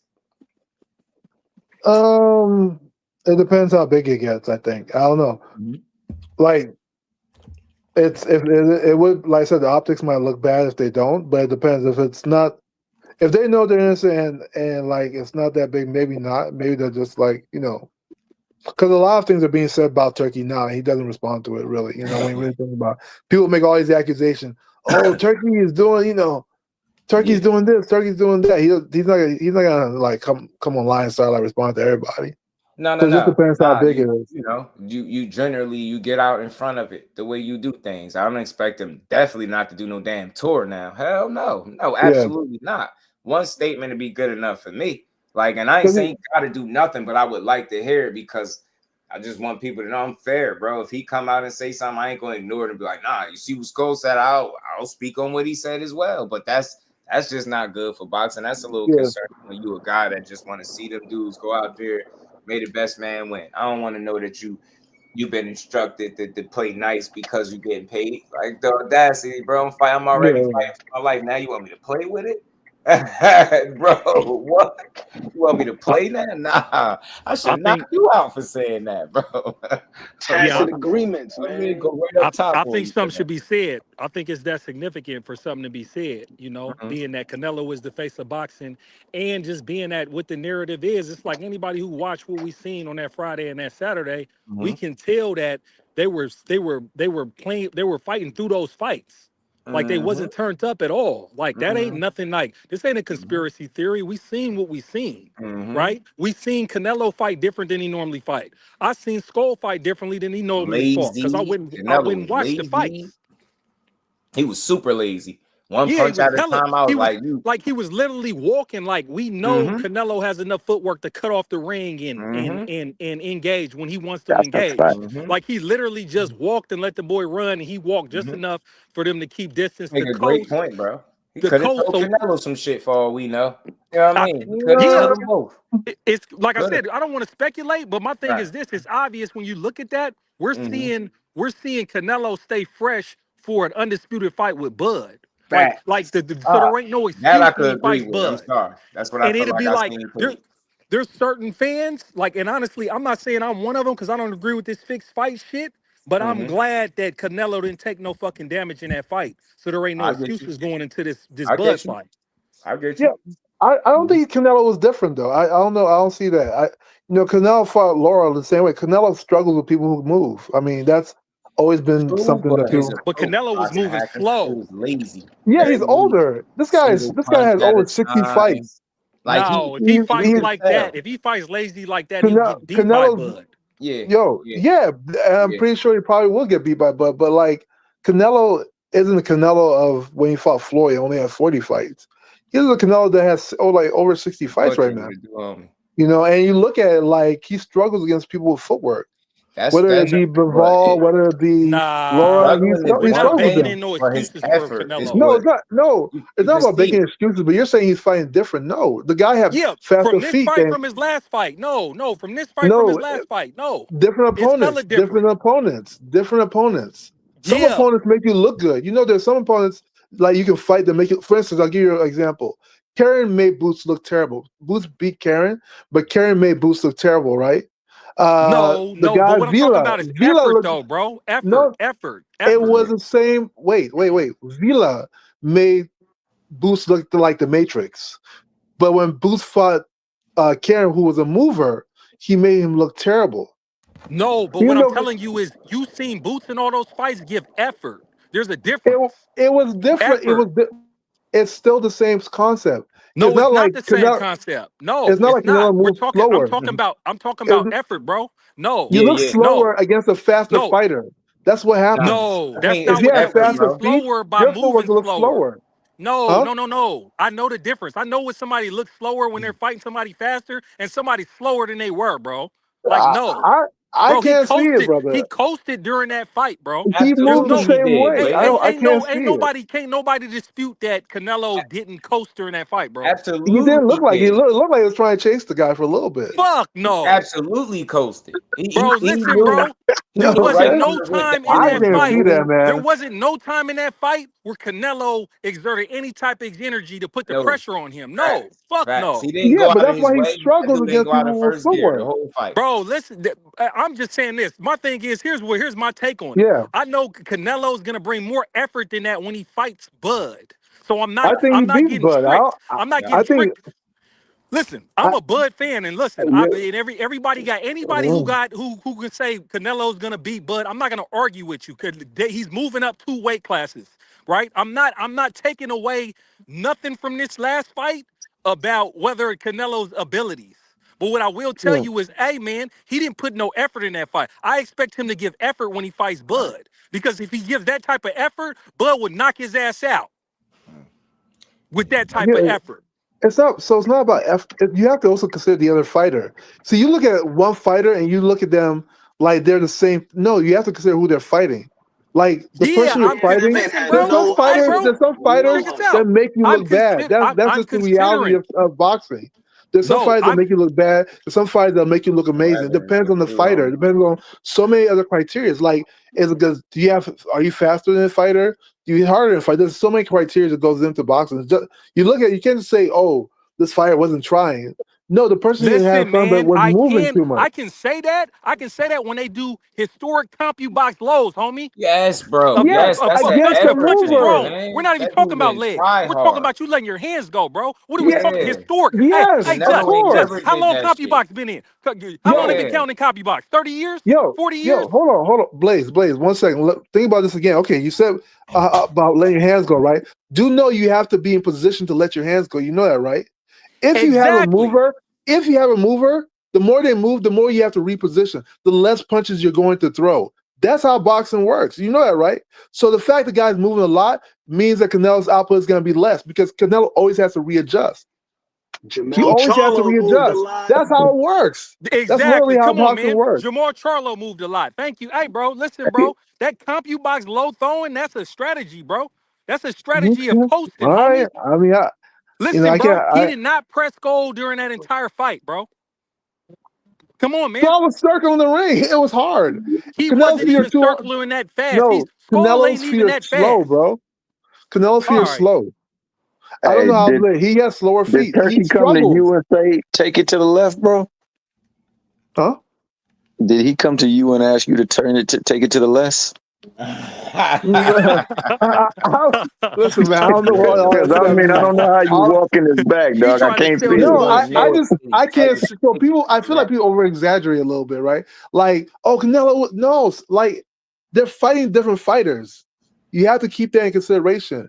The person he's fighting was from the Cuban school. Cubans focus on their footwork. What means like they know he didn't fight like that in his previous moving back, fights, homie. throw punches laterally. They do that. They do that. Mexican fighters don't do that. Cuban fighters. So when you're in front of a Cuban and they're moving like a Cuban, it's hard to hit them. It's literally hard. Listen, boxing hacker. I want to say this. I want to acknowledge that I understand what you're saying. So you can, I get it, and what you're saying makes sense. You know, Cuban fighters have been known to move and be hard to hit, but while we're saying effort, in the case that we have is that CompuBox low, right? You can tell, and then you not even just one fight. Look at the last handful of fights or so, right? That dude typically he don't go out of his way to get you no more. He's not that same fighter. He's very rich as hell, and he comfortable. And it's okay because he's still finding a way to get the wins. But it's okay to acknowledge what you're saying. This is really an effort thing. You got fighters that shared the ring with him that saying the same thing. Like, this dude really didn't put the type of effort that, you know, like, all right, this dude exactly. That's what I'm saying. It's like, hey, bro, I'm not trying to win no argument on here. We seen what we seen, and we understand the context of what we seen. Like, it ain't even like I'm not like gonna die on the sword for this fucking argument. But what I can say is, like I said, I seen the output. I seen his movement. I seen how he engaged or lack of engagement with Scull. In relation to when he fought Berlanga, in relation to when he fought Majia before that, in relation to when he fought Charlo, who engaged in the beginning, realized that he couldn't have no fucking power at 168 and had to get on his fucking bike and still got dropped trying to run. You see what I'm saying? It's like I seen this shit. So it's like my only say, at least I ain't gonna say he didn't try at all. That's not it. But we know what like going to get it is. We watch, especially if you watch Canelo through the years, we get he slowed down a bit, but we also know complacency when we, at least when we, I feel like I see it. That's a guy that's like, okay, he knows he don't gotta go above and beyond and get that dub. He know you gotta do it. He know goddamn for sure that Wade Williams Skull was more. Oh, he was like, yo, he can't beat me like this. He knew it. He wasn't going to do anything extra to try to change it. He like, oh, I know he can't beat me like this. So I'm going to just take whatever I can get, and I'm not going to try hard. And like bro said, he's not going to do that come fight September with Crawford. He not. Exactly. He's going to bring a much, watch what we saying. He's going to bring a much different effort. That shit going to be evident from opening bell that he know he in there with a totally different guy. Watch the difference. I just want to say this. And you hit it right at the nail on the head. I'm not taking away anything or diminishing any skill set from Canelo.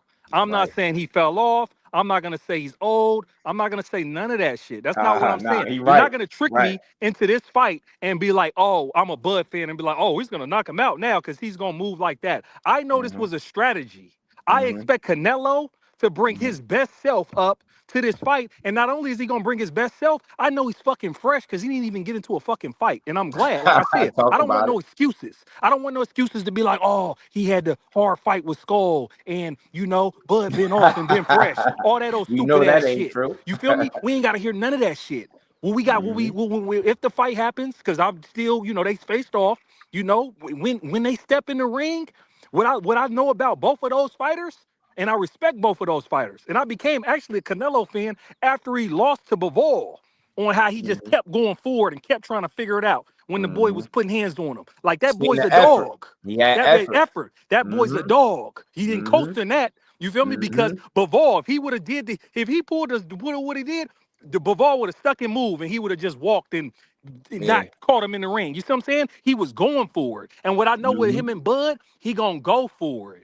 You feel me? That's what makes this a very, very good fight. And that's what, and me, like I said, knowing Bud's coming up from 154, I know it's going to be a challenge. You see what I'm saying? So this is a very, very good fight. You see what I'm saying? It's a real fight. It's a legacy fight. People are trying to say, oh, they're past their prime and all that. No, they're not. They're hating. Because last I checked, even with Canelo been handling his business. Berlanga had to try to do a very good game plan, tried to engage with him, tried to defend himself the whole time. He got caught slipping once, let that right hand drop once, and got caught with that left hook like everybody else. You see what I'm saying? And Bud fight Madrimov, I done watched that fight like 5-6 times. Boxed. Great performance against a very good fighter. You feel me? That's not a cherry pick. You see what I'm saying? So it's like, hey, man, we're about to get two of the best boxers of our generation in the ring, and they're gonna give effort, right? Like, that's where everybody's missing at. Like, them guys is gonna put it on the line on this fight, I believe. You see what I'm saying? Even as a Bud fan, I'm a Bud fan, but I'm not gonna denigrate or disrespect Canelo because Canelo done had over 60 fights, and then he done fought everybody he wanted to fight in his prime, and then he gets to pick and choose the money fight. Hey, man, all salute to him. He ain't the biggest, he ain't the only end-all be-all to the sport. So I don't give a fuck who the fuck Canelo fights. I only care about Canelo because my guy Bud wanted to fight him, and he got the shot. That's it. Talk to my guy. He blazes for real. Behind the Hands TV. Canelo was outlanded by the guy he beat. And we ain't never got a box again. Well. I already been getting these bets, but now it's time for you to get your just due. My guy was out here frying it. fish greasing. Yes, sir, man. I rock with that. Skull didn't want to engage because he felt that power. Could be true to Big Supreme. Could be, but I know he said, Turkey told him a thing or two about a thing or two. I just don't like that. I think he was gonna lose regardless, though. You know what I mean? Just to be clear. But we just want to see clean fights and good fights, and let the best man win. I'm gonna always be an advocate for that, and I just want to see a world where we ain't gotta come talk about anything being fixed. I want to talk about, damn, did you see that fight and how good it was, and how this happened and that happened, not none of the extra shit. But it's hard to ignore statements like that. And like I said, man, hopefully in due time I get what I'm looking for. You know what I mean? Something said from that side to be like, anything, whatever it is they got to say. You know what I mean? I want to see it. Crawford cherry pick. Crawford sees something. You know what I'm saying? And he ain't Mikey Garcia either. All right? You know what I'm saying? Crawford sees something. He's watching that. I hope it's not like Mike Garcia. That would suck. Something with him. Bud over there, like I get. But salute to you, Josh. I'm about to drop off. Okay, salute to the panel. Already know. Shout out to you, boxing action. Hold it down, hacker. Salute, guys. Salute, y'all. Cornelius, he said we already know Bud gonna be fighting Southpaw. Mix it up on his ass, man. Take his ass back to school. I'm telling you, that's what I want to see. I'm gonna be interested to see that first, quarter of the fight. Always very interesting to me. The first 3 to 4 rounds in any fight, especially big fights. Very interesting. I'm curious to see if some of that understated body work from Bud makes an appearance in this fight, because you seldom see people go to Canelo's body. We know that man chin is carved out of granite, but we don't really know what that body is like, man. Put some of that sweet baby rays on his ribs. I know Bud went to the body on Madrimov. I know he threw combinations to the body on Madrimov. Right. Shout out to my homie Scared to death and throw, man. I rewatched that fight. I said, golly, I see why Madrimov wasn't letting his hands go. He was throwing a single right hand at a time. That man was not punching in no combination. He wasn't letting the left hook go. I think I might have seen like one left hook land. And that's his favorite punch. If you see all of his other fights, he let that left hook go like nobody business. He was sweet baby Bud. Sweet Bud. Bud's body work is underrated. I like it, man. I like the fight more now, though. I ain't gonna lie. And like Blaze was saying, I think he reserved a bit because he know what the real challenge was. And again, let's speak in full. Let's really finish having the conversation. Now that I got my concerns out the way, right? And I think I still did it without going all the way left. I ain't got to do that, right? But now that we done got that out the way, the business side of it is him trying to deliver the bigger fight. I get it for the people and not wanting that shit to go fall by the wayside. He don't even want, because think about how a loss will look, right? You lose or have even worse performance than what you did, right? And the guy really looked like he really beat you, engaged more. Man, just think about how that looks, bro. You'd be feeling pretty shitty. So, like I said, man, I'm just no advocate for the influence of anything that's gonna be fixed, because like boxing is all I got left, bro. I done seen how they done watered down football, basketball. I ain't really care for nothing else, but boxing, I don't want to see this. You know what I'm saying? Nah, bro. Like, that's you got a lot of arrogance to be able to just think, all right, man, yeah, I'm paying you, so yeah, you should. Nah, no, bro. What you mean? Nah. But he like, man, yeah, you got your price. And I just don't like that, man. I want to see the sport like be able to thrive and us see the right kind of outcomes without somebody having to be, you know what I mean? I just hate it. It's one thing that, like I said, to suspect it, but it's another thing when it's like thrown right in your face. You know what I'm saying? We got to fake, we got to fake everything boxing. Yo, that's crazy. Again, bro. Yeah, man, bro, they've been stealing his name 2 days now. Shout out to my guy. The real one got a rent, so that's never gonna work. You could create a million everything boxing. I already know you're not him, bro. Like he probably trying to talk like him. Yo, y'all spooky, bro. Y'all spooky trying to talk like the man and everything is crazy work, bro. Yeah, man, find something to do. Go play in the backyard somewhere, bro. But with varsity jacket with a turtleneck.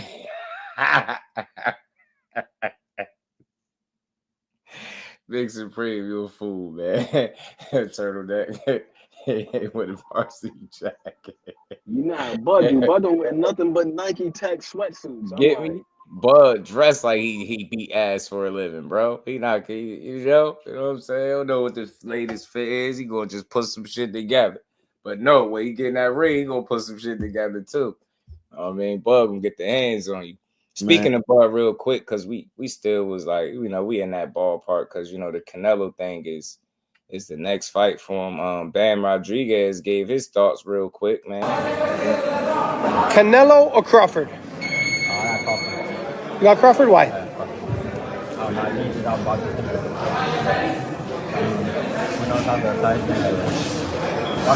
saw the shot, like the face off, and Crawford not that much.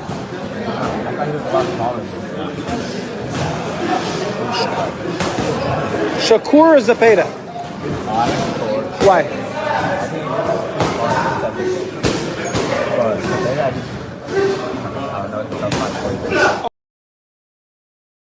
I like Bam, man. I like Bam Rodriguez. I always play them little clips because I be liking to hear when the fighters speak about fights as opposed we hear from each other all the time. I like to hear their thoughts, man. You know people to be mad about that. He picked Canelo. I mean, he picked Crawford. I think Crawford could outbox him. So I don't feel too crazy for thinking that he can too. As far as Shakur and Zepeda, like, yeah, man, I do see a lot of mistakes. And I think his biggest issue might be his feet. I don't know if I overlooked it or overanalyzed it, but that might be his biggest issue. His feet, Zepeda. Man, like even when he engaging and throwing all those punches, his feet look like they be all over the place a little bit. Like there's openings for that guy for sure. Like you get me, you just gotta know how to deal with the pressure though, because he gonna bring some pressure. At least that's gonna be his game plan. But I see the mistakes for sure, man. I seen him each time he engaged, and where the guy usually when you sitting in front of him, bro, that's when he getting off.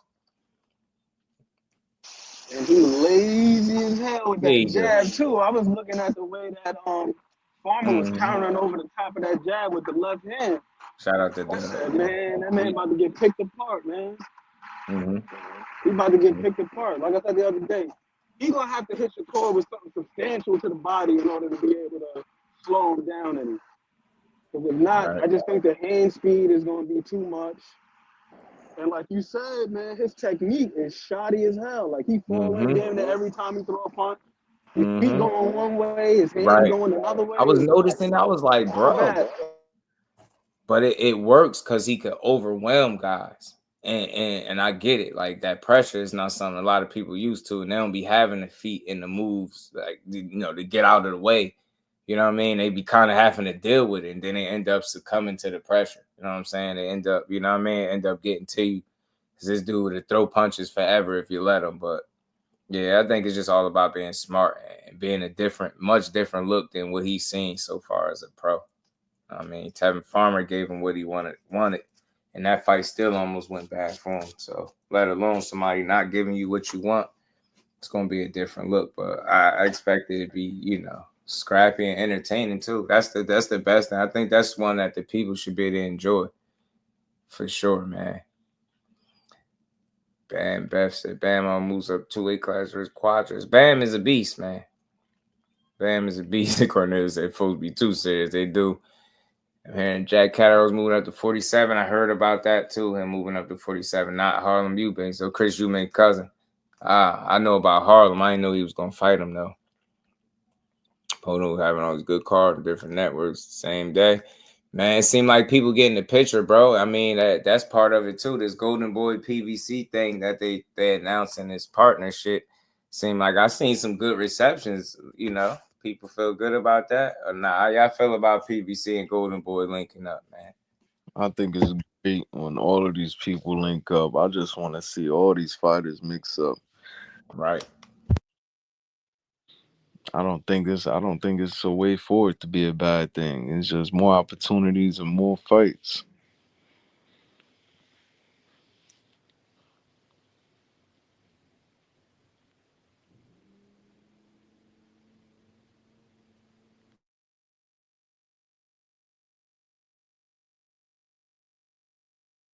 My bad, I was on mute. I was on mute. But yeah, man, it could be a good thing, man. I just wonder where they'd start at. I wonder, like, how strong would the partnership be, and like what fights to really look forward to. That should be something good, man. More cross promotion, more guys working with each other should equal more fights, more of what we want to see. So every time I see guys willing to work together, it got to be a good thing. Maybe they get in the picture. Shit. And that's why I said it could be some good to come out of Turki Alashikh being around. Maybe people feel like maybe we do need to work with each other more. You know what I'm saying? Because that's what need to happen. Need a new kid on the block. Y'all need to band together and start working together, start putting them fights on that people want to see. And he can't talk that stuff that he talking about, crushing people and shit like that. So I just want to see more fights, man. And I would love to see what their first like card or event will be. You know what I mean? That's what I'm on board for. I just want to see what it's going to look like. Thomas, what's good, homie? How you feeling? Pugilism, Teo, Keyshawn, but Canelo undercard, inevitable Raiders Stadium. Andy Cruz rank. More tired. I think he just following plans. I don't think he's scared. I think he following plans. I mean, I think they seen the and this would be something that I know many guys have done in the past, but I think they seen a more. I think that IBF route seemed like more within their reach. You know what I'm saying? Because if you think about it, it's not necessarily that you're scared, but you can go that route. It seems like you could actually be successful. And then from there, you become a champion.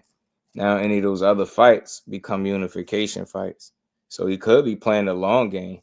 So when his dad say, yo, we going to get him too. We're going to fight him too.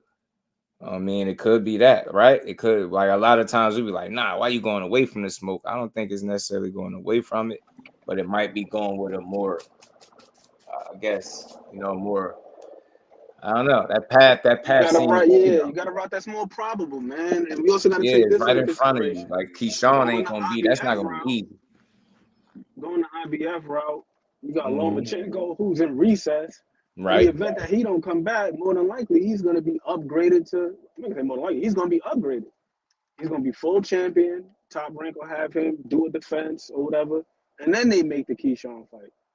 But just like build him up, build that profile. Now the Keyshawn fight is even bigger than what it is right now, because we know Raymond Martial, but it ain't like he's a big name like that. He's just a good fighter. Now interim champion, so build that up a little bit, man. Continue to build him up. And we see the Top Rank formula. Like when Bud was panning out over that Top Rank, they thought having him fight in Omaha. We just seen it with Shakur Stevenson, Prudential Center. Like once we get you into that championship realm, now you fighting at home. He's establishing your base there. Keyshawn, now he becomes a champion. You got him fighting at the Scope Arena in Virginia. Build it up.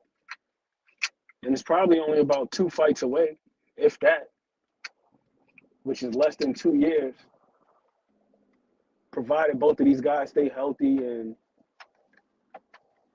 they continue to win like they have been. That fight is right around the corner. Sam Noakes fights like a bigger Nick Ball. Kickball. Y'all stupid. Call that man kickball. Oh man. We'll see, man. I think this year could really be a good year in boxing, man. I really do. And I really do hope that these guys really, like, what we seeing is them making a step in the right direction. Because like I said, you seen some freedom. You seen guys fighting on different cards and mixing it up. I think more of that equals more fights, man. And it's always good. We need another good weekend, man.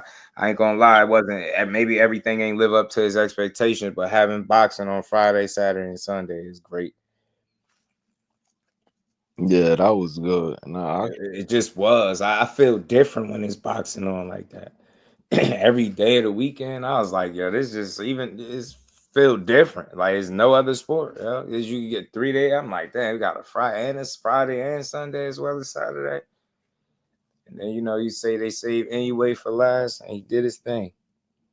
Gave you some excitement, gave you some adversity, got spun around, got his ass up and handled business.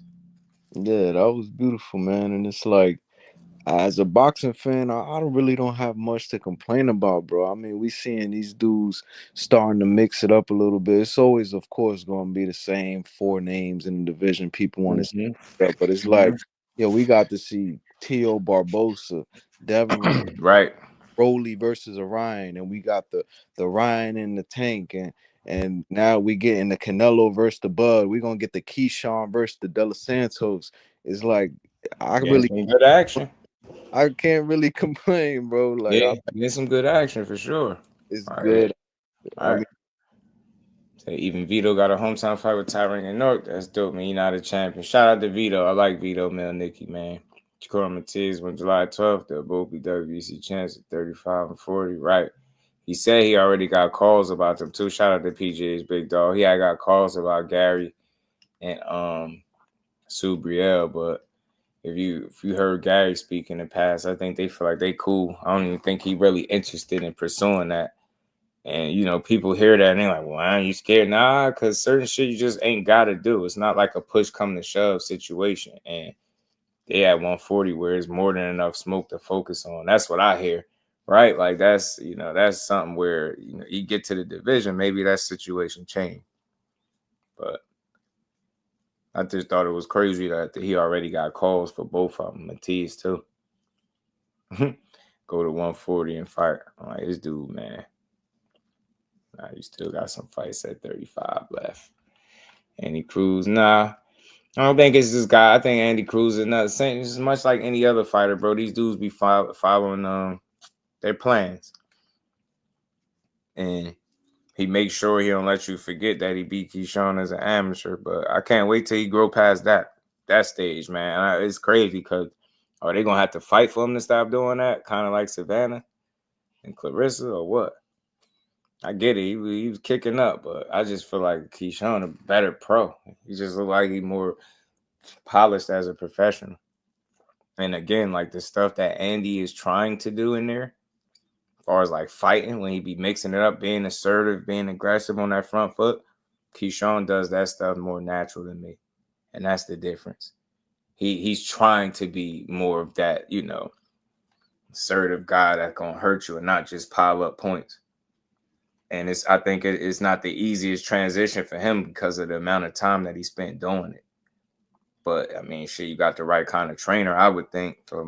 It's just a balancing act, man. It's just growing with that talent and that just, you know, developing that part of his game without, you know, being in fights and putting yourself in harm's way like we've seen a time or two in his early career. So I don't think he ducking him now. I just think like that's a fight that you don't try to make sure you don't push too soon.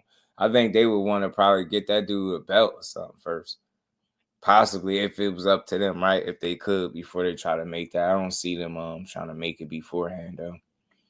Now it makes sense to make the fight, but I guess the question will be the timing in which the fight is made. Shout out to A1 Hoops on. What's good, bro? How you been?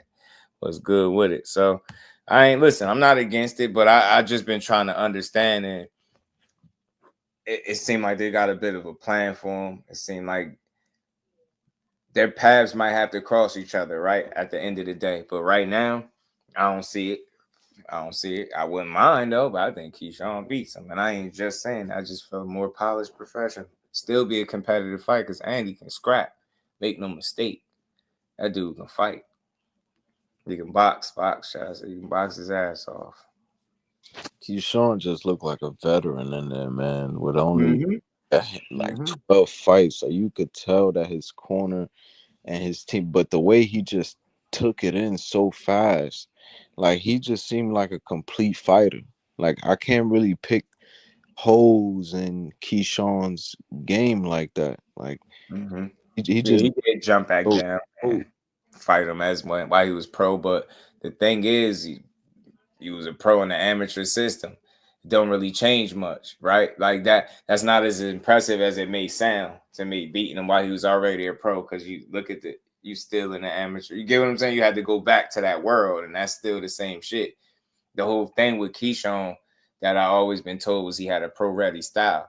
So you get what I'm saying? Getting the pro experience and then having to go back to the amateur game wouldn't necessarily give him the experience you thinking, right? It wouldn't give him the one up because it's still like Andy Cruz is a guy, 2 gold medalists. He mastered that point system. He really did. He mastered it. And that's just one thing I'll never take from, never try. When it come to that, he just was a better amateur. You know what I'm saying? Like he obviously older, but he had his shit together. That dude know how to score and not get hit. He's slippery in there. He's just smart, very intelligent fighter. Andy Cruz is, even as a pro. But I just would rather them build off a win. I can't wait till you get a win, and that's what they talk about, and not the wins in the amateurs, because that shit is lame. Like I said, I seen them do it with Savannah Marshall all the way up until they fought. Then notice when Clarissa Shields beat her, it ain't like she ain't had success after that. She did. So Clarissa Shields beat her, but that notoriety, the hype, it ain't the same. All that shit died right with the loss. That was like, oh, we can't live off that no more. Now what y'all gonna do? And it's like, damn. It's like y'all ain't have a game plan. Y'all really was gonna like live off this amateur win that you never got for real, that you didn't earn. They gave it to you because you lost. So it was crazy. But that's what they feel like they doing with Cruz, and I don't know. I just hate to see it. I don't want to keep hearing like I get it, yo. You was on his ass as an amateur, but you was that guy. Ain't nothing to say. You get me? You just had his number. I mean, he thought you had some competitive scraps, but you always got your hand raised.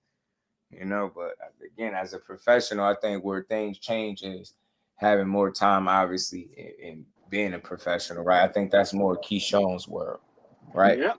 You know what I mean, what he is naturally as a pro, that's what Andy was as an amateur. You get me? In the shit that Andy do naturally as an amateur, Keyshawn had to work harder at, to me. Scoring and, you know what I mean? You going against what you naturally like to do. So, and you see the same kind of transition with Andy Cruz, still shaking off some of the amateur kinks as a professional. You see it, staying in the pocket too long because you're trying to be right. It's a balancing act for him, and you seeing him trying to figure it out. That's why I respect it, and I like the train. I like Bozy, but I hope he don't try to beat Boots one day though, because that's what it be looking like. Some damn like he ain't no Boots though. Can't do what he do. Xander versus Garcia WBO title on 7/26. Shout out to my guy, always with a wealth of information, bro. Always, bro. Shout out to my guy LWBoxing. He say Andy Cruz Gomez. What he say? Well, is this his real profile or what, man? What he said now. Let's keep going, man. We can keep building. Shakur with the sweepers. Oh, 3 months ago, his team said I need to fight more. They must have forgot, beat his ass 4 times. An easy one for me. Sign a contract. Kiki, is this really him? Yeah, I mean, I see that stuff be like a bunch of smoke and mirrors, though, man. Because the reality of it is, he's with who is he with? Obviously with Eddie. I don't think Eddie Hearn is trying to make a fight with Keyshawn and him right now. Mentioned Shakur with Sweet Pea is diabolical. I don't know. I don't know. I never looked at it like that. I think the only reason, or one of the reasons, it would be the obvious is defense. They just do it differently. Sweet Pea was more of a showman, with the defense, but very effective, very efficient. And then Shakur is pretty much the same deal, right? Not big punchers. There's some similarities. You got to put context to that shit. You can't just compare. You can't just throw it out there because people going to take their imaginations going to wander.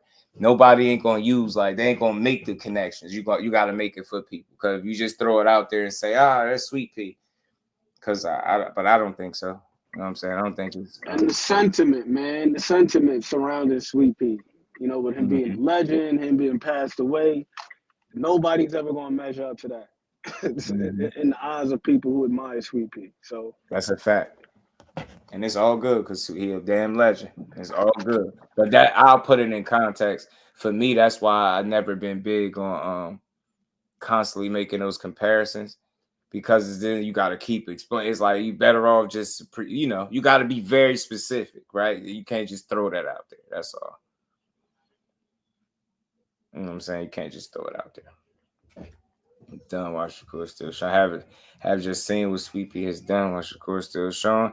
Yeah, again, I don't think you can just throw it out there and just like without no context, right? Because it, you know, people gonna look at, like you saying, a guy that's still showing versus what a guy done. You like, how you making a comparison? I get it, but I don't know who made it. But for me, it's simple stuff like just being sharp defensively, right? Efficient defensively. Those guys not being the biggest of punchers and being criticized for such, right? But that's it. I mean, you know, it don't go. That's it. I think Sweet Pea fought totally different than what Shakur fight. You know, there's some similarities there, and that's as far as I'm willing to go. I mean, that's the thing too, man. Sometimes we love what we love, you know what I mean? And you know, them guys from yesteryear was some special talents, man. The Sweet Peas of the world. Corey, his own team, yeah. I think he fight like himself, right? As far as putting it together, most I ever say is I see similarities, but that's it. You know, Sweet Pea is that guy, man. But yeah, man, you know how it go. Andy, yeah. Sometimes people got your number, man. I don't know. Well, I love to see them fight as pros, but I don't see the willingness yet. I don't see the urgency on Eddie Hearn's side, and it ain't because he's so early in Andy Cruz's career. He can say what he want in the media, but it's all, the proof is all in the moves. I didn't see Keyshawn approach him and ask him about that fight directly.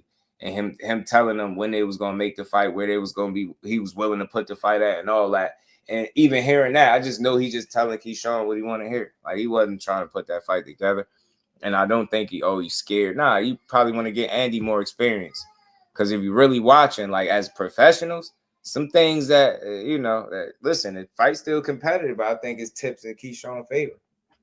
I mean, that pro experience is real. Just, it's crazy because he had an amateur experience over Keyshawn when he fought, right?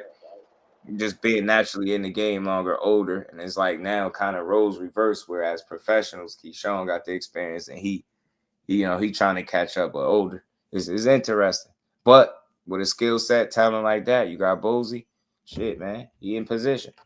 You know what I'm saying? You work with boots, a dog. You know what I mean? Absolutely no argument at all. I think it's facts. He was. And the I'm thing putting is, myself in the mind of he a was more promoter. like too, man. Like, it's social media, bro. People just hate these young fighters. You know, they do.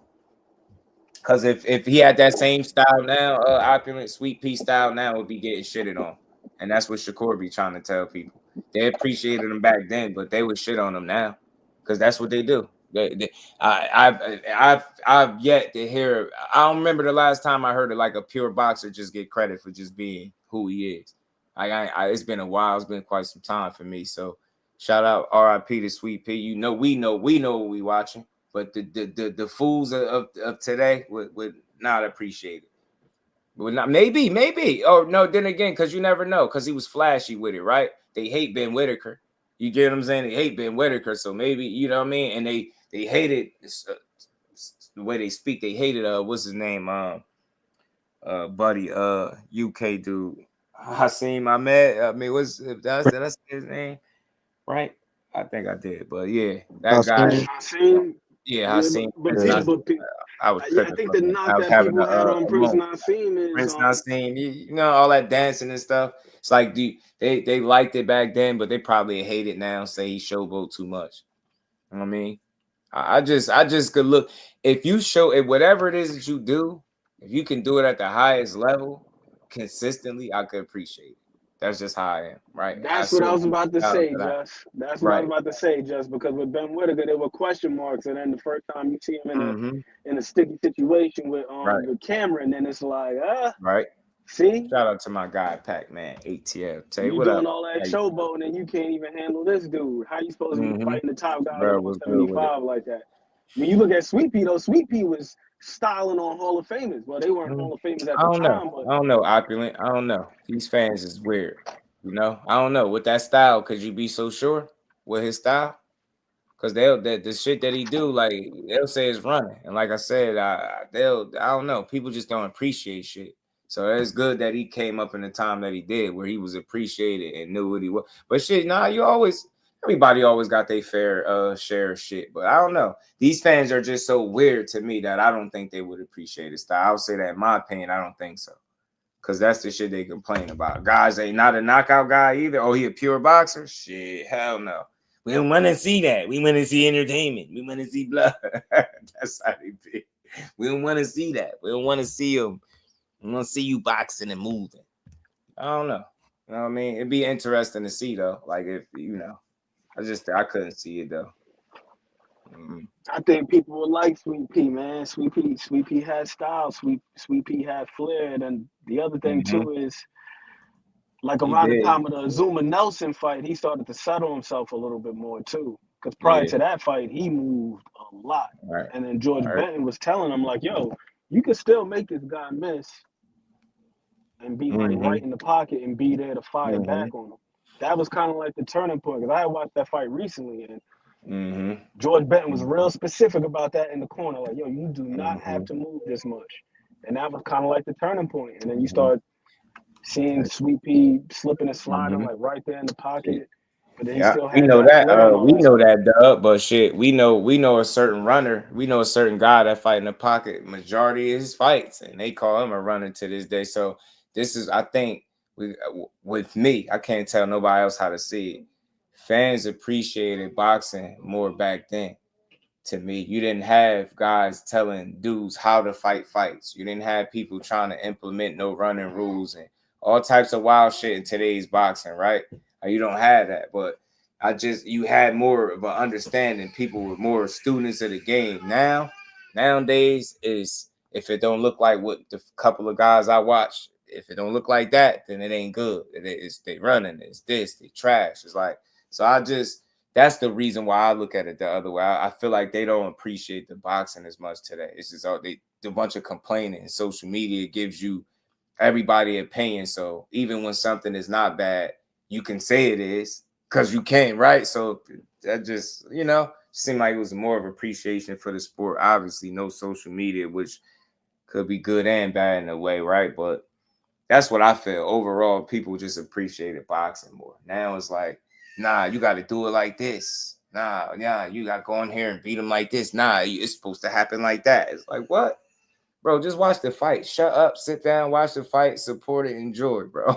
We be like, nah, he didn't do this. He didn't hit him with the left enough times. It's like, bro, shut up and just watch the fight. Yeah, it wasn't. We know he fought in the pocket, but I'm telling you how I feel like I think people would say it today because they don't make proper assessments. They complain. You could be right there in front of a guy that still be like, nah, he was running.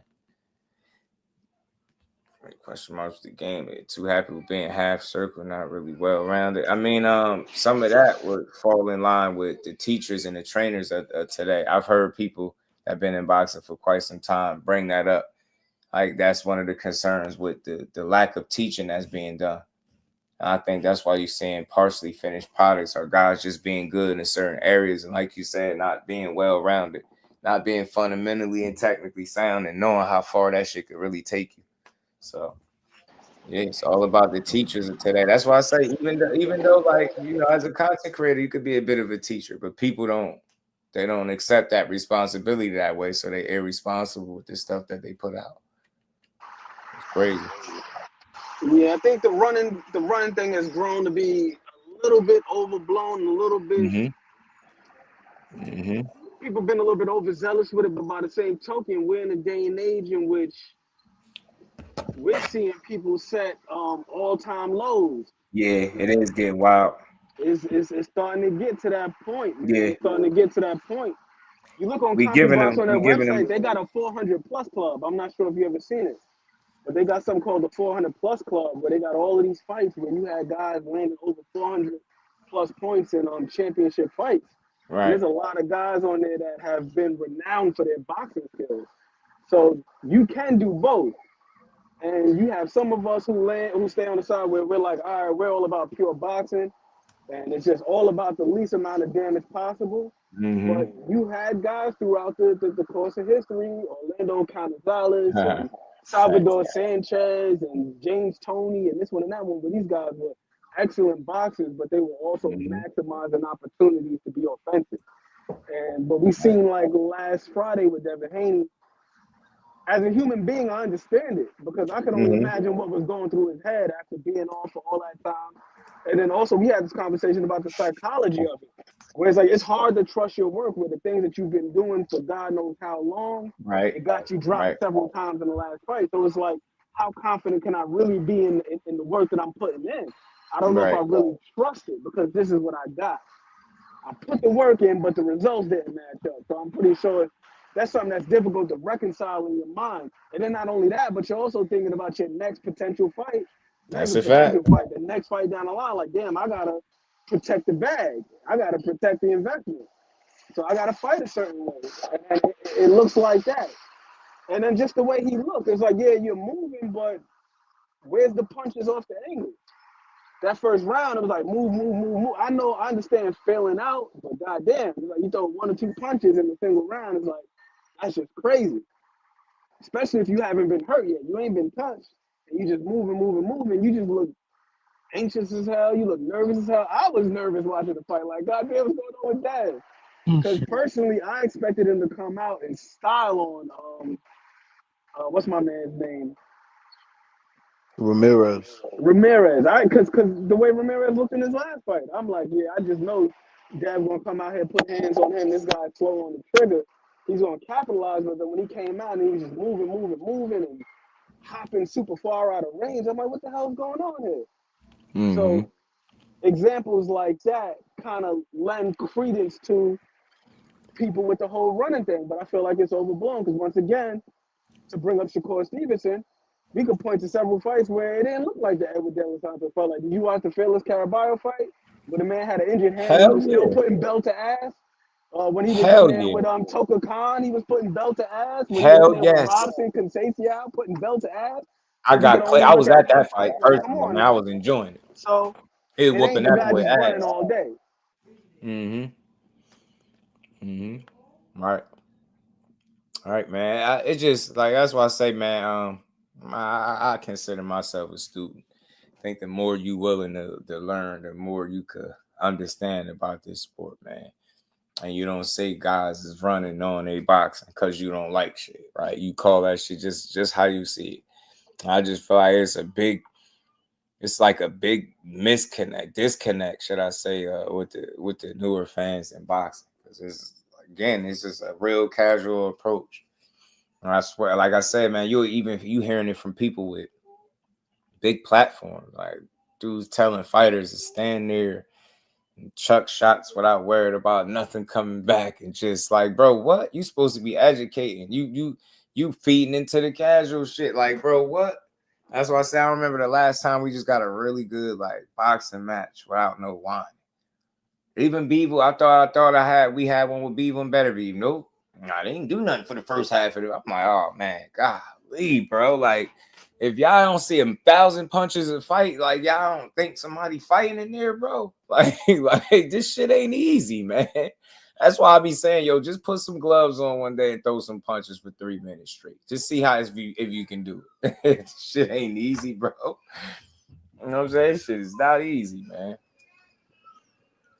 I think they want to see some of the fighters like how some of the fighters fought, like Marvin Hagler, where guys were able to stand in the front of the ring and pivot around and slip punches and stay within range and fire back. But a lot of people don't articulate it or don't know how to articulate what it is that they want, man.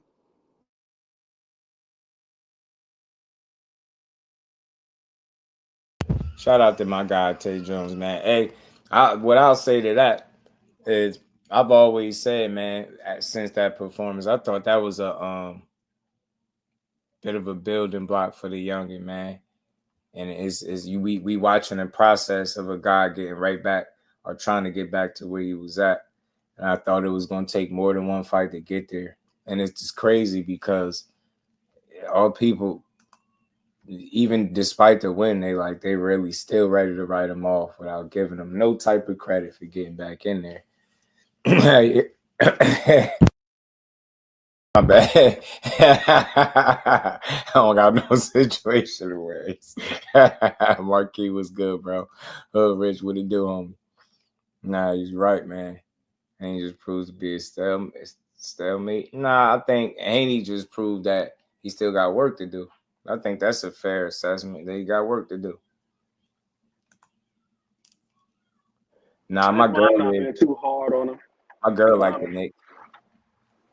I'm like, man, like that's like I said, that's a lot to wrap your mind around, yo. Like, yeah, it is psychologically, and that's a huge component, man, of sport. It's like you could be physically ready, but if your mind ain't there, that's what steers the ship. Ultimately, your mind is the captain. It's like you got to be on point there too.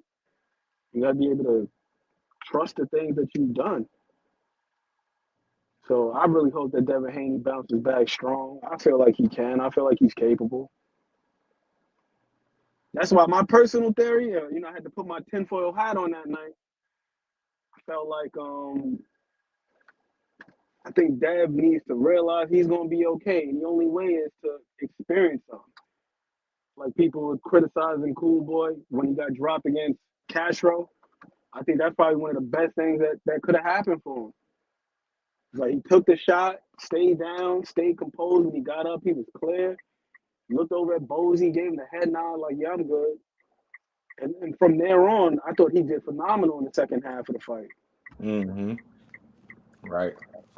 Shout out to Melanie Queen. Appreciate you too, sis. Shakur about stoppage. I don't know if I want to say stoppage. If a stoppage is to come, if I was betting on a stoppage at all, I know you'd be betting Hood Rich. I would say later, but I don't know. With him, it's tricky. You know what I'm saying? I don't necessarily look for stoppages with him. I look for master classes, and stoppages be the icing on the cake.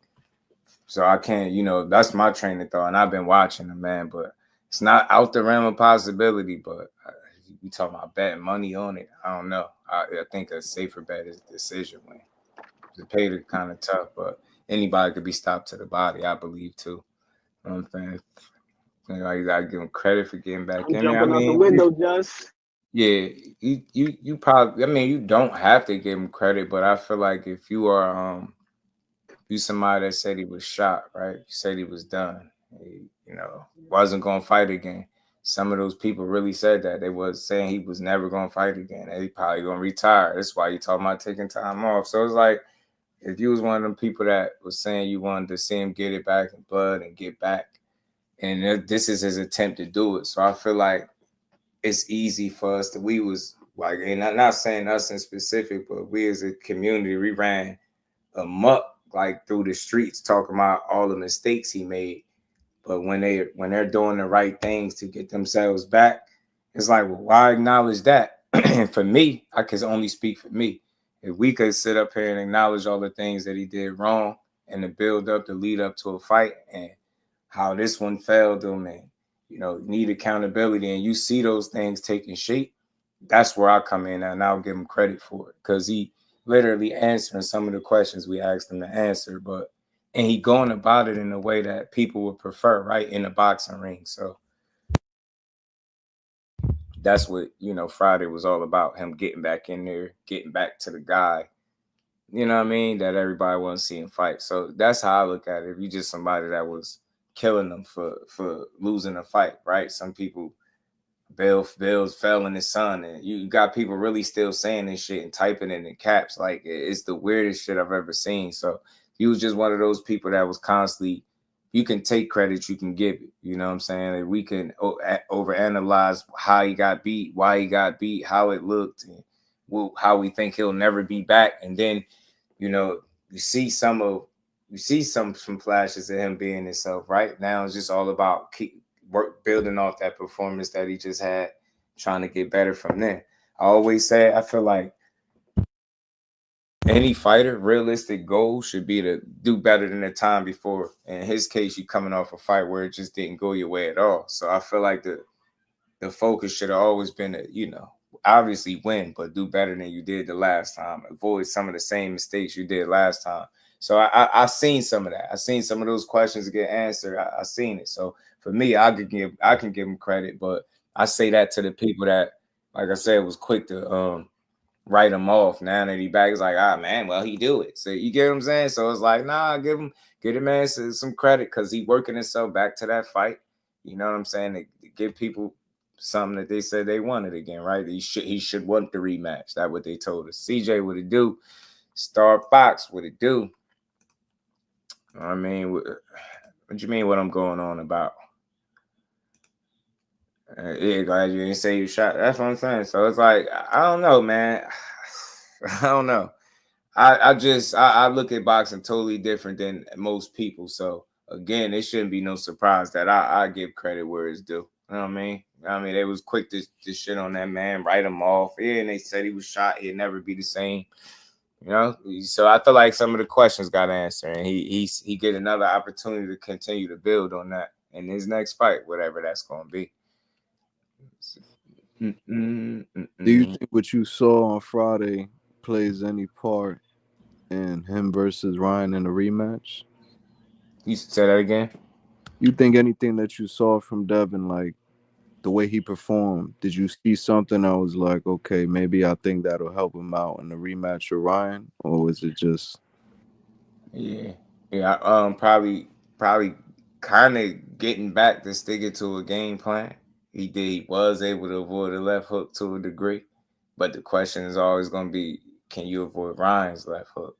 So he did some things where I think he stayed more within himself that fight.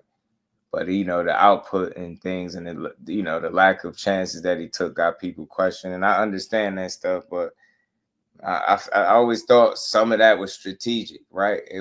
This fight wasn't about entertaining the fans, and they could cry all they want.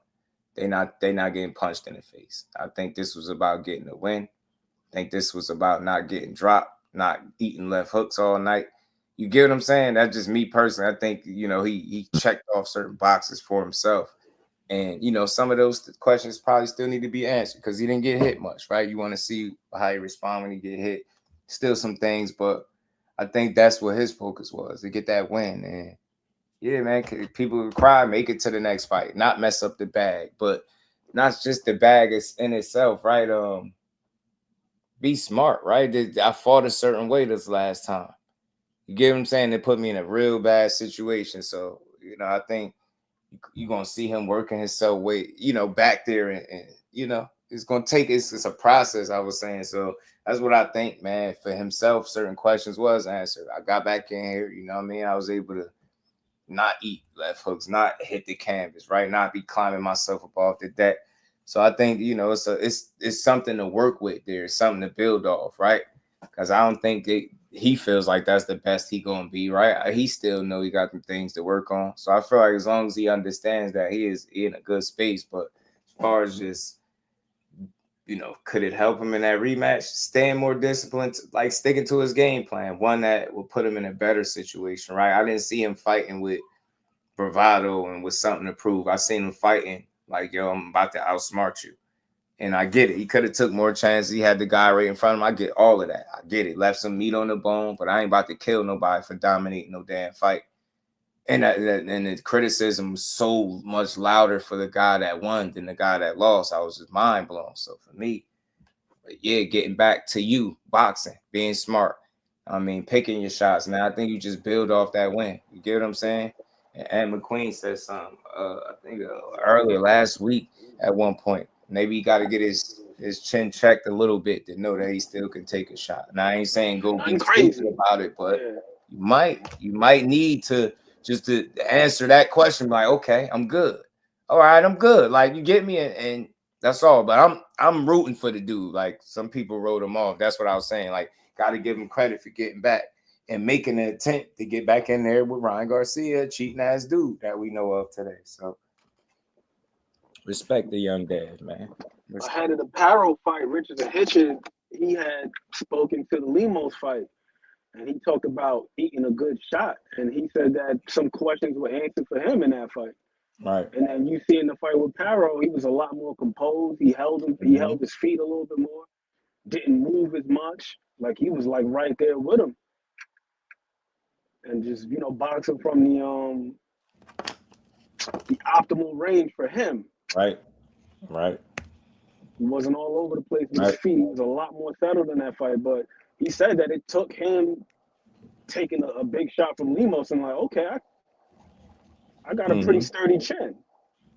Probably more sturdy than he had thought previously. Right. So, yeah, but and here's another thing about Dev too. We also got taken into consideration that the last fight was at 140. This one was at what, 144 or something like that. Mm-hmm. So also just him getting adjusted to his body. Like, how do you feel in the ring? I mean, it's one thing to be training, and I'm pretty sure it's another thing to have to tote that body around in the ring under those circumstances, in an actual fight and be able to perform.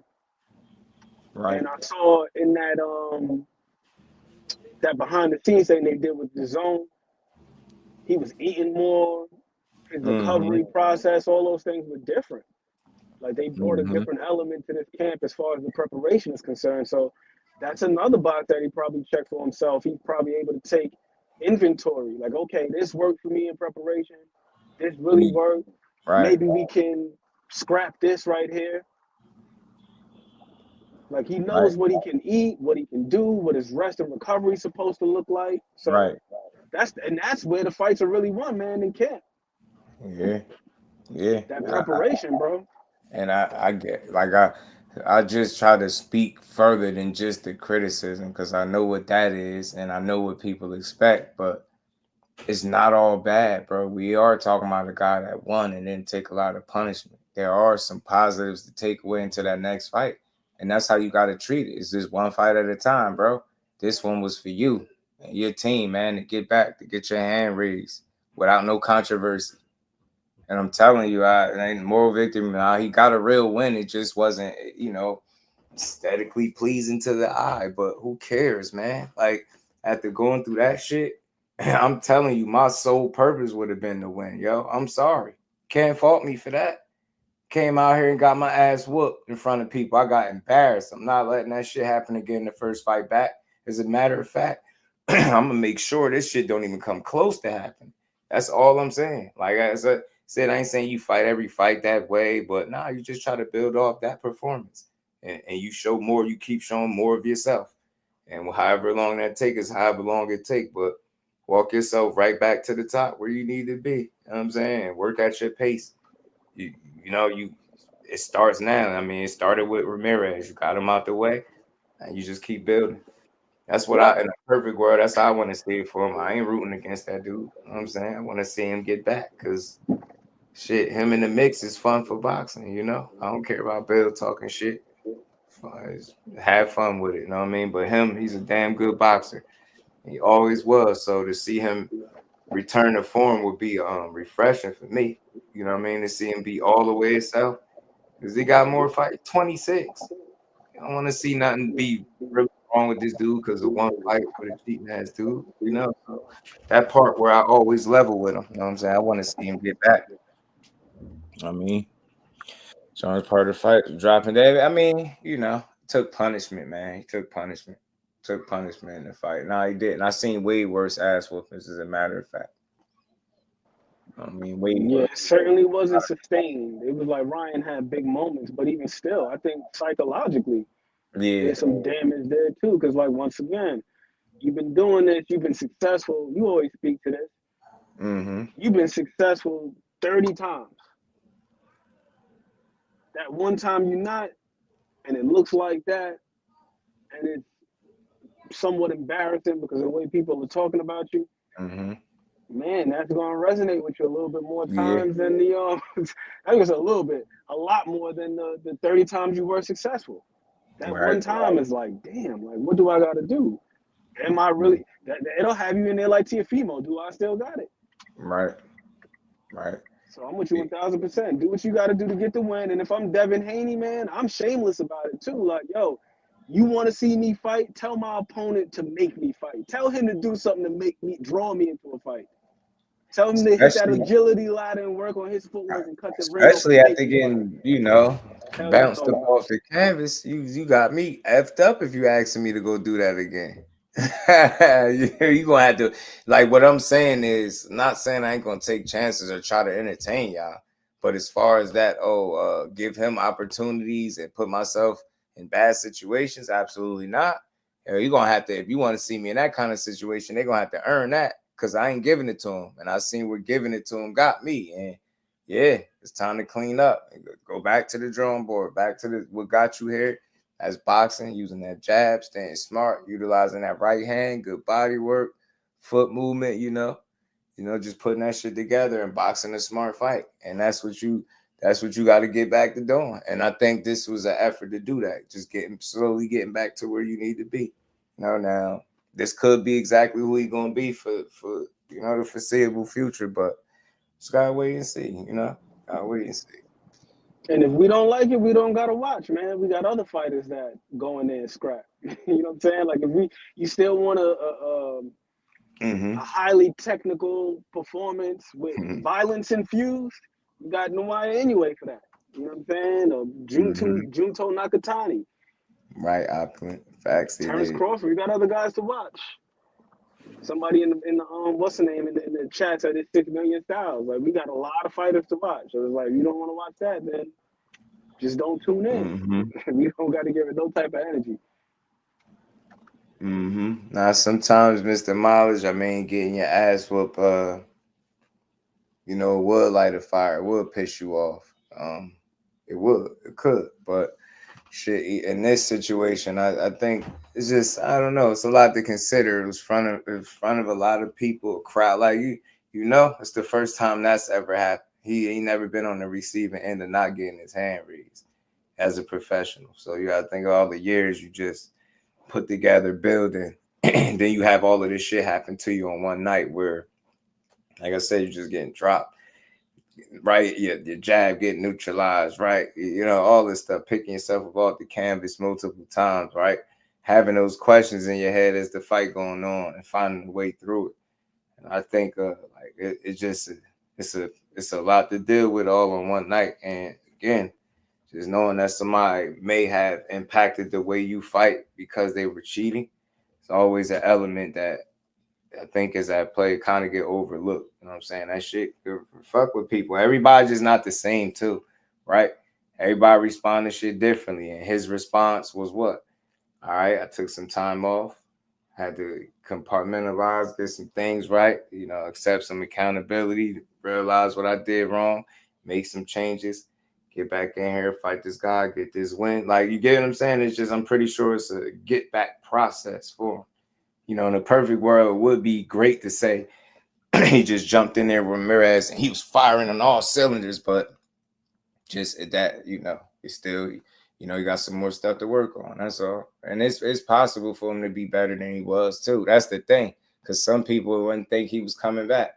Wouldn't think it was possible. Some people thought he would get stopped or caught at some point and took through hell. And nope, none of those things happened. So he obviously still got something there. It's just it ain't gonna be an easy road back. You know what I'm saying? It ain't gonna be an easy road back. That's why I say boxing. I could just imagine. I don't do it, but I can imagine how grueling this shit is for these dudes physically, mentally, emotionally. You get what I'm saying? So shit is, I'm telling you, take a lot to get them to give us these performances that these guys be giving us, man. That's why I always give guys their credit, bro. I'm gonna always say that. I'm a broken record with that, bro. Got to. Come back to pressure, man. When these guys hit that level. Face of boxing. Nah, I don't never mind talking about that. I don't care. I don't care. I mean, he gonna come up from time to time. Shit, he back in the mix now, baby. He back in the mix. People expect that to come out and go crazy, yeah. Boxing is a business, and he had to make sure he got that win. That's what I'm saying. Securing that. I'm telling you, as much as it's easy to criticize how you would think somebody fought because of their effort to try to get back to the bag, but think of the conversation had that not been the case and he would have fumbled. They would have, he fumbled the bag. He ain't make it back. See, I told you it was done. It's just a whole other, you know what I'm saying? And I know in his mind, he like, yo, I'm making for sure that shit don't happen tonight. You get me? I'm about to boxing, and boxing some more. Call it what you want, man. Complain all day. Like I said, man, I just was glad to see him get his hand raised and move on to the next. You know what I'm saying? That's all you could do sometimes. You got to go out there and win. Jill told me Dad was putting in that work. The fight told me he needed a win for his mental sake. Yeah. Establish some confidence. Just build on some things, right? This shit is so real, and I'm being so genuine when I say that. Like, that's just what it's about, bro. Like, you fresh off making wrong decisions, bad decisions. So, yeah, he probably has some thoughts in the back of his mind from the last fight. That's normal. I think that's normal. It's like, bro, I can't make that mistake again. And maybe that's what it made him look a little bit hesitant, right? Gun shy in some spots. Maybe he was second guessing, right? Oh, shit, I got caught.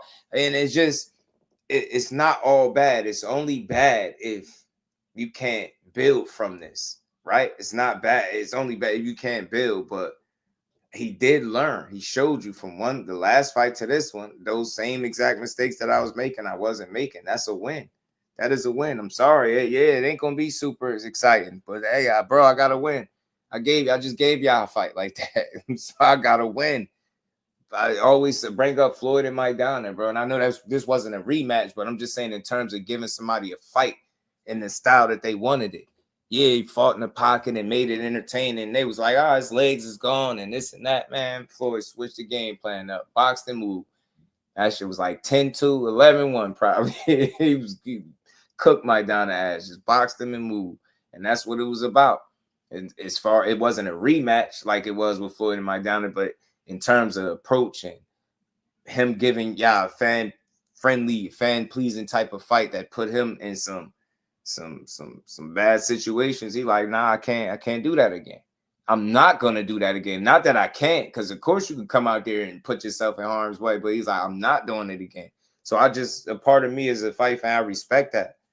That shit is hard to do. Think about it. Like, part of the reason he wanted to fight a certain way was to entertain people. So that's still probably in the back of his mind. You want to entertain, but not to your detriment now, right? So it's like it's a balancing act, right?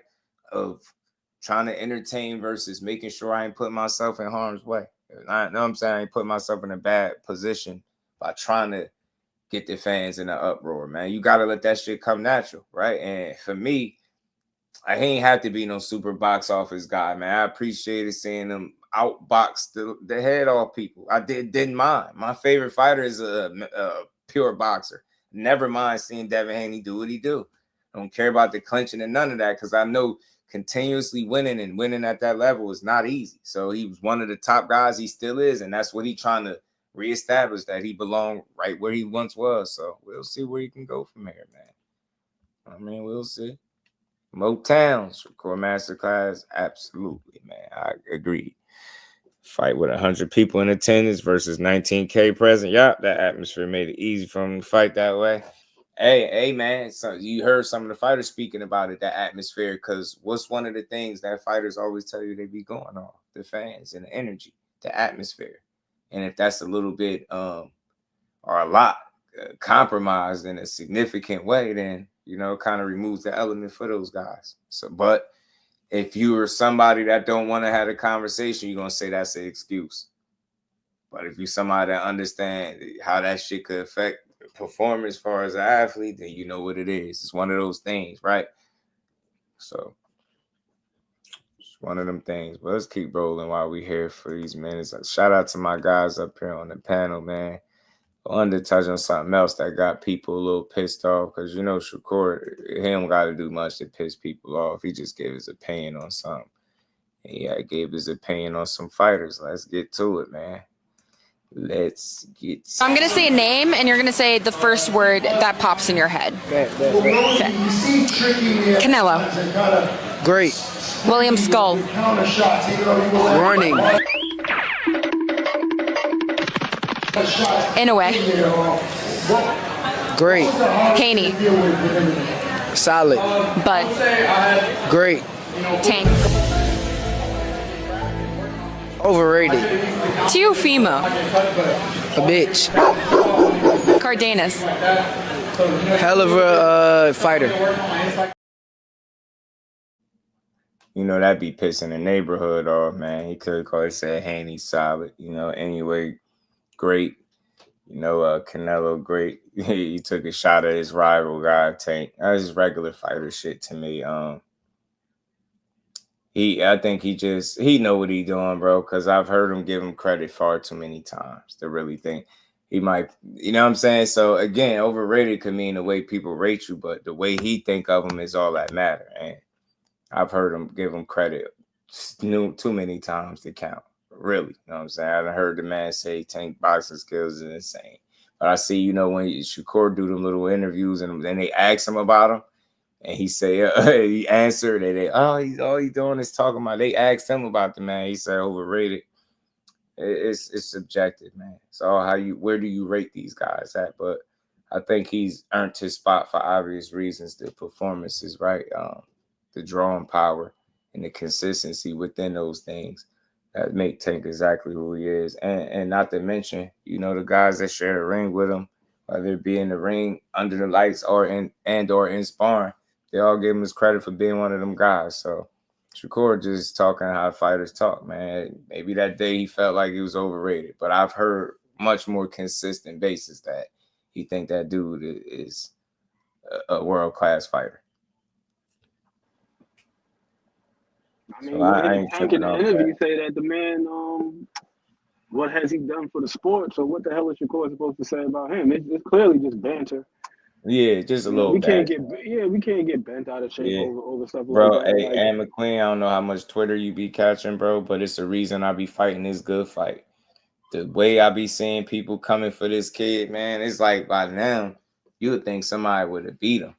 Man, I done heard some of the like historically bad takes on him because people don't like him. It's crazy, and I'm like, damn, these young men, it ain't that deep. For me, I like to see when the smoke clear who gonna be there. I remember, you know, we've been here for all the trash talk, the back and forth, the fights. We done went to some of these fights, called the fights. I'm just here for. I'm here for all of it. But that slander, I mean, bro, I see it on a regular basis. I have somebody that actively blocks me but follows me at the same time, just so I can't comment when he go on these little like smear campaigns. People just take time out of their day to go. I'm like, yo, this shit is something I've never witnessed before. I've never seen nothing like it. I don't know, but I just don't think people really like boxing all that much. For real. This Ray Jake Paul find himself in the Hall of Fame. Yeah, I'm telling you. But shout out to Behind the Hands. He had said he might for promoting. He had threw that out there for being a promoter. Yeah. And I could see that. I could see that. But shout out to Tank, man. I hear he putting in the work for the rematch. Hopefully they announce it soon so people can stop panicking. And we can see them two boys go out there and do their thing, man. See them two champs go out there and fight their hearts out again one more time. Groundbreaking promoter. Shout out to Behind the Hands, man. Shakur stopped Padley with damaged hands. That's a testament to good power. Padley even says palm 67. That's damaged hands. Imagine 100%. Yeah. Nah, I mean, yeah. Listen, I interviewed him. I talked to him. He said to me directly, like, ain't nobody just running through his shit.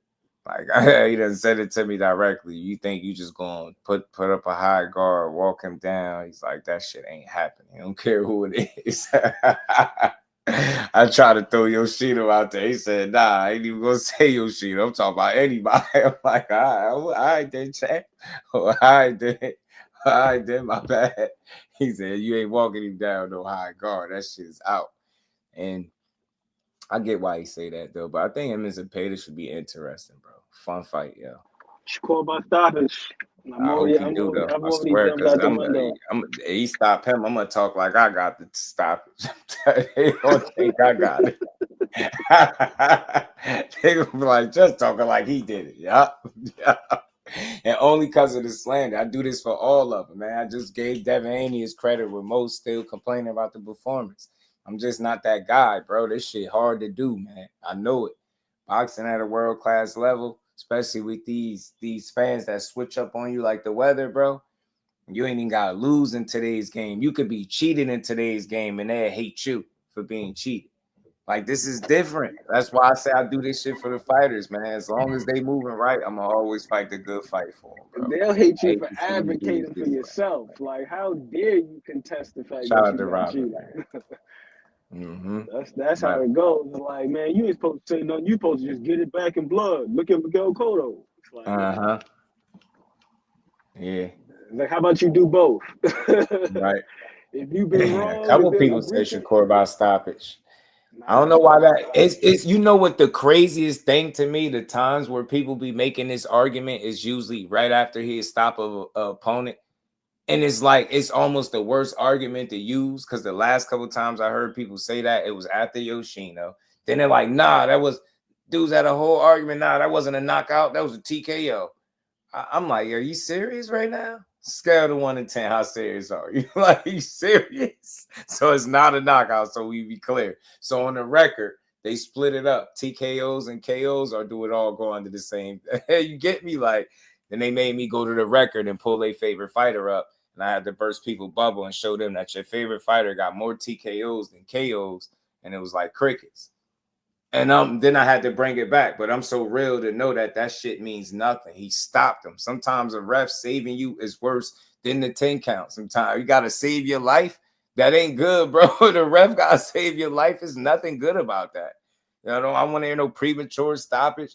Nah, the ref saving your life, bro, or the towel come in, but that's nothing good about that. Your team just determined that you ain't good no more. You in there still trying to go. They like, nah. That shit is bad, bro. I heard those rumblings after the Padley stoppage. Like, he didn't really stop him. His corner threw in the towel. And I'm like, bro, did you see where that fight was going? The man got dropped like 3 times to the body. Like, where did you think that fight was going? Yeah, same thing with Yoshino. Same thing. Nah, they stopped it too early. I'm like, bro, y'all. That's the thing, Dark man. real fast. It was Right. getting dark real The fast. beatings, that shit was so convincing. Like, my seat was clear. I had a perfect angle on the ring at the fight. Like, I just really watched him comfortably just dissect him. He just didn't know what was coming at him. That's why. That's another reason for the stoppage. It wasn't like, oh, he was dead, hurt, and it was life. He had to save his life. But it's like, bro, you getting your ass kicked. And he just told him, show him something before that last one, man. He like, bro, and he start piecing on. He like, yeah, that's it. Yo, he gonna kill you here. Telling you, they don't think because he ain't no crazy puncher, they don't think that shit hurt. That shit don't feel good. Nobody trying to get punched on like that. Nah, he's sharp as hell too. That's the thing. Yeah. He's sharp, man. He's sharp. That's what Padley was saying. The accuracy and the placement and shit like that. He was explaining it. That's why I say it's more than power, bro. He got enough. He know he understand boxing a little too much for what people be thinking. Like, he know what he doing in there. I just haven't seen nobody run down like that, like they be saying, and just like, you know, go through. I ain't seen that shit. Tevin Farmer can drop the bait twice, but Shakur can't stop him. Yeah. I don't know why they think that's so impossible. I tell you what else they thought was possible too. Impossible, man. Y'all thought LeBron Ropes was going 12 rounds was impossible. Some of them same people. So it just goes to show you gotta see the fights, man. Anything can happen. Some people ain't going, and then some people can't avoid it. They're never. And I see if there's any stoppage, I'll say to the body. I'm telling you, something about his body and the way he leaves himself exposed at times, and Shakur takes advantage of it. You know, the way I think he can, I could see that possibly being a situation. I could. Personally, I think the only way that Shakur doesn't stop him is if William Zepeda is uncharacteristically responsible, which I just can't see that being the case. That dude is just reckless as hell. And that's the thing that makes him dangerous, how reckless he is. But I can definitely see a route to where he just gets picked apart. Yeah, me too. His technique, bro, he just leave himself too exposed. Yeah. Again, like, because I know for some people, when they hear that, some people didn't think Lamont could go 12 rounds. They immediately, in their mind, I just diss Tank Davis. Nah, that's just the test. People didn't think that much of Lamont Roach is what I'm saying, and he proved it, that he could do something you think he couldn't do. You know what I'm saying? You think most people didn't think he could go 12 rounds. I was one of the people that thought he wasn't gonna go. Not that he couldn't, that he wasn't. So I was one. We put that out there, but nah, that just goes to show you why we got to see the fights. Like we always could think something could be a certain way, but you got to see that shit. So sometimes that's just what it is, and that fight showed us why you have these fights. You get what I'm saying? Unexpected outcomes. I mean, yeah, he do. He throws so many punches, and I feel like he been comfortable because he been, got a guy picking the fights for him the right way with the right styles in front of him, and he's just having his way, buffet, all you can eat. That dude just go in there and go. But yeah, man, that's a testament to Lamont Roach being better than people gave him credit. Not a knock on Tank. Anybody could be knocked out. But I tell you what, I'll say it again, if you think about his mentality and his consistent message that he put out throughout, and I hear how Andre Ward say that, when it comes to, approaching somebody with power, you just got to have it in your mind made up, you ain't getting knocked out. Like, that's a mental thing. And I think that's the part that Lamont Roach had in check, his mental. He was always together. He didn't have a Frank Martin Flint moment. He didn't have moments in the press conference where it looked like he ain't belong there. If you notice, none of those moments presented itself. And even though, and in that same energy translated over into the ring, he never looked like he didn't belong at any point. If you look at most of the Tank fights, whether it be in the build-up, mixed with the fight, at some point, it's going to be a mistake made or a moment where he's able to take advantage. And like I said, Lamont just was on point. It wasn't there. That moment wasn't there. Yep. That fight pretty much went as I expected, though. I ain't gonna lie to you. And it was just mainly because, shout out to my guy Thomas Hill, me and him, man, we was watching Lamont Roach like a maniac. Because initially it went from, I don't know how this is gonna go.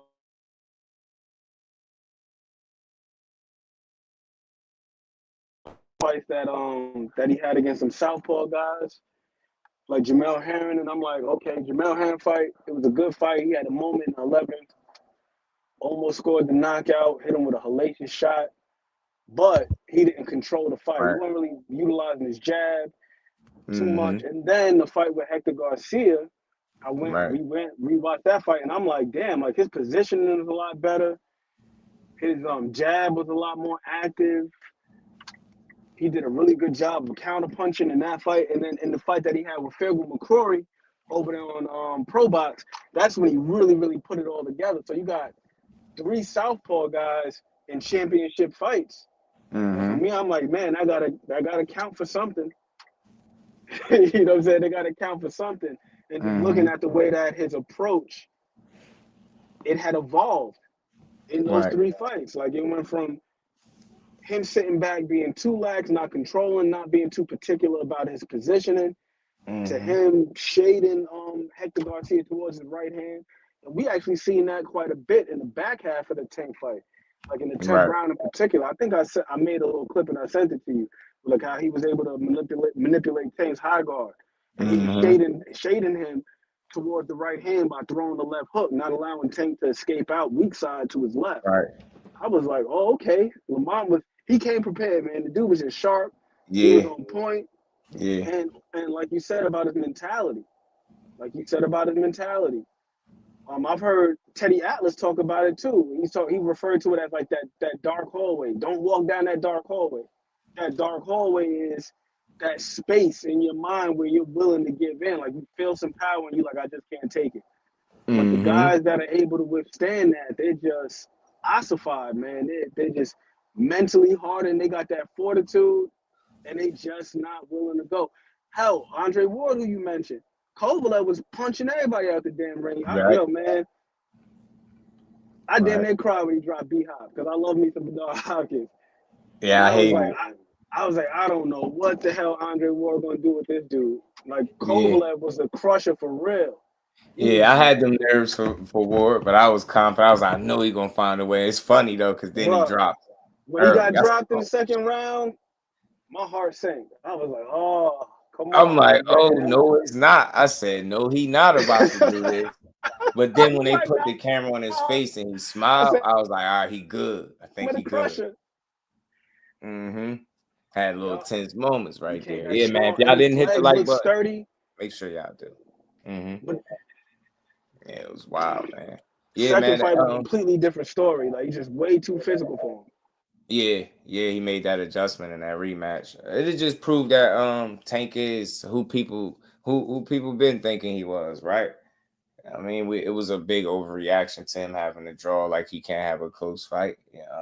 But it'll just prove that he is who who people thought he was. Even if he don't, though, I don't think that says he's not who people think he is, He right? still is, man.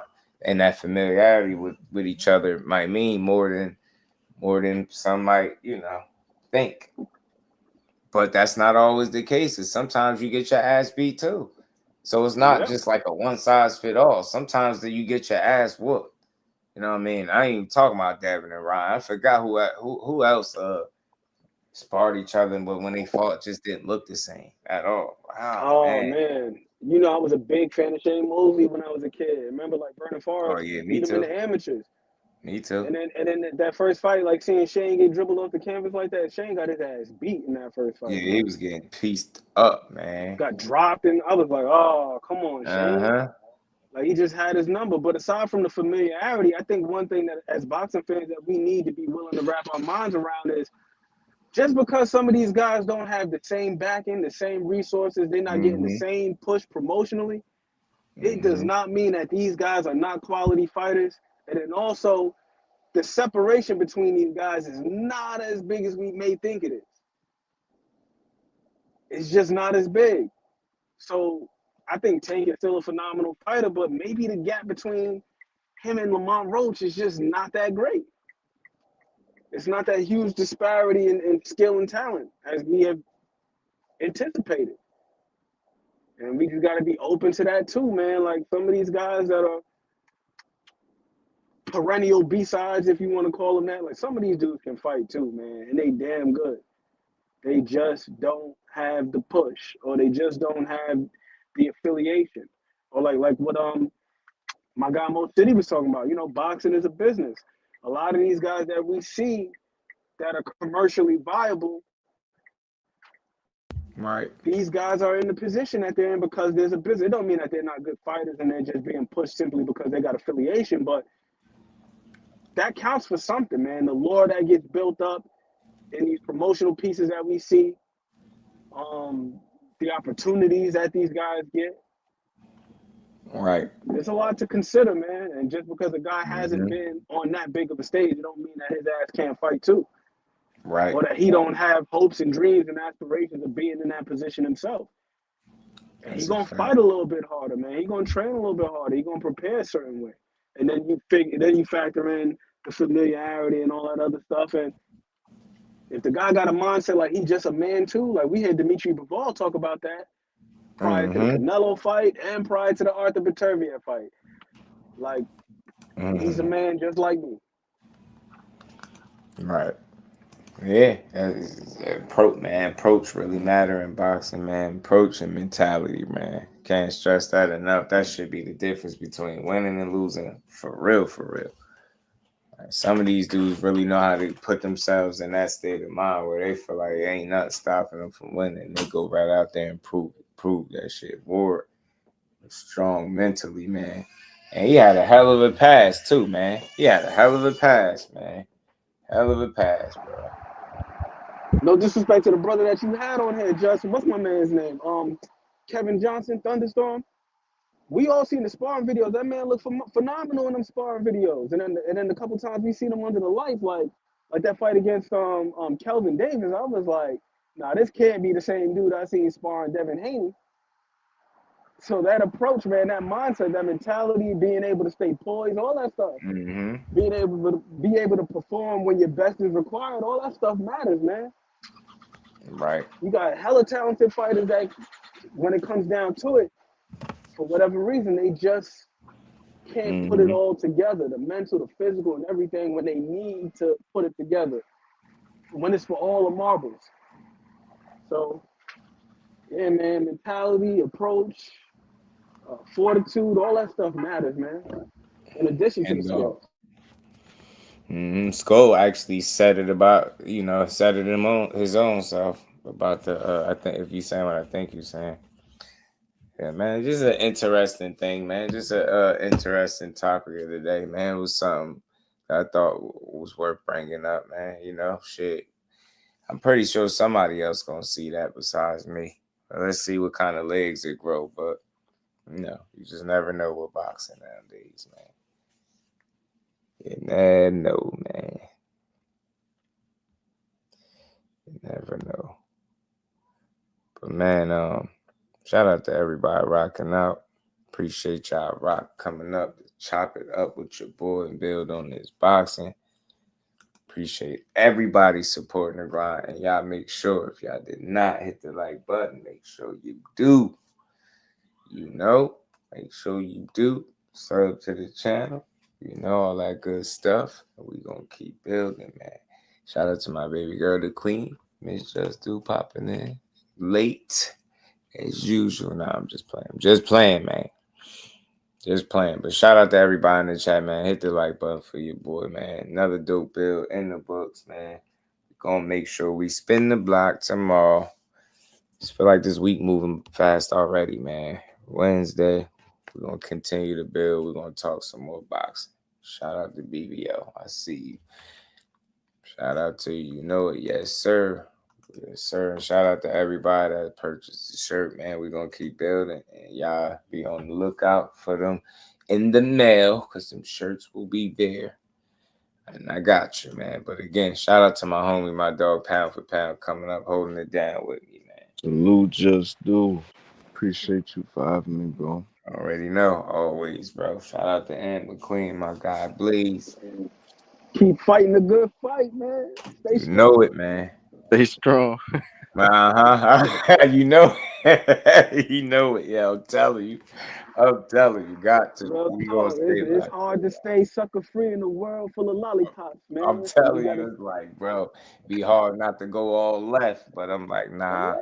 You see people get all them views and them clicks and all that stuff, man. Like, man, I could sit here and make up salacious rumors, talk crazy. Bro, go crazy with it. Get 100,000 views per video. you know, lying like a mug, man. Lying like a mug. Mr. M Pride, if you want a shirt, I don't know if do you got me on IG, bro, or IG or Twitter, one of the two. Just DM me, man, or tell me your shirt size, stuff like that. Color, if you preferably want a certain color,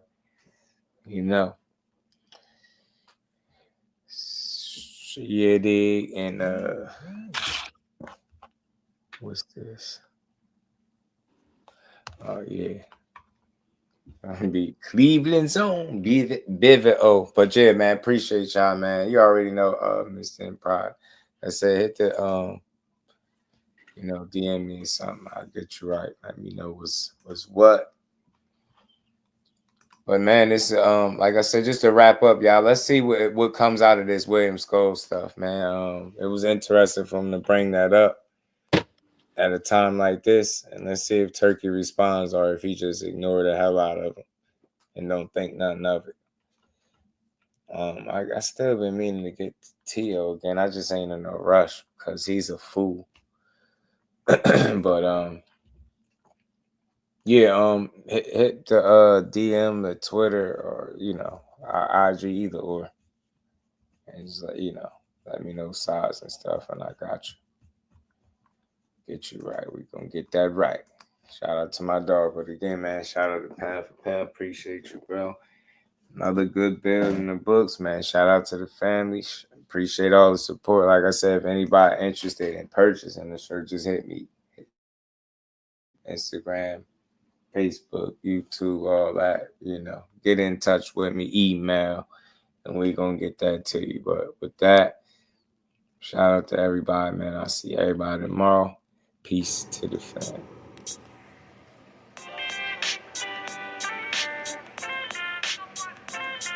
Yo,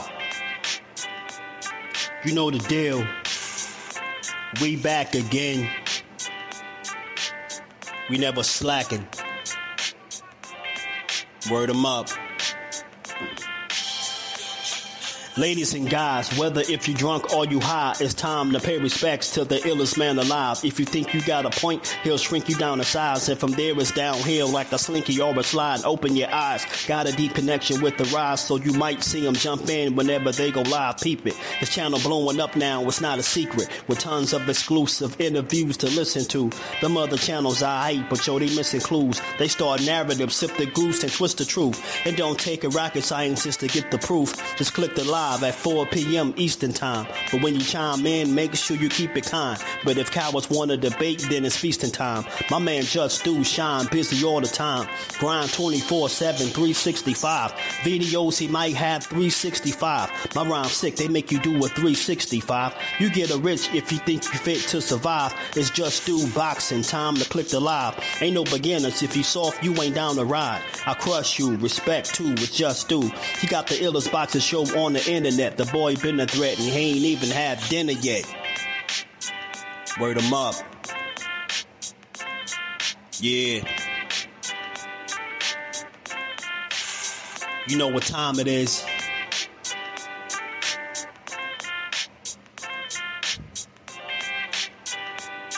"4 p.m. Eastern. Click the link.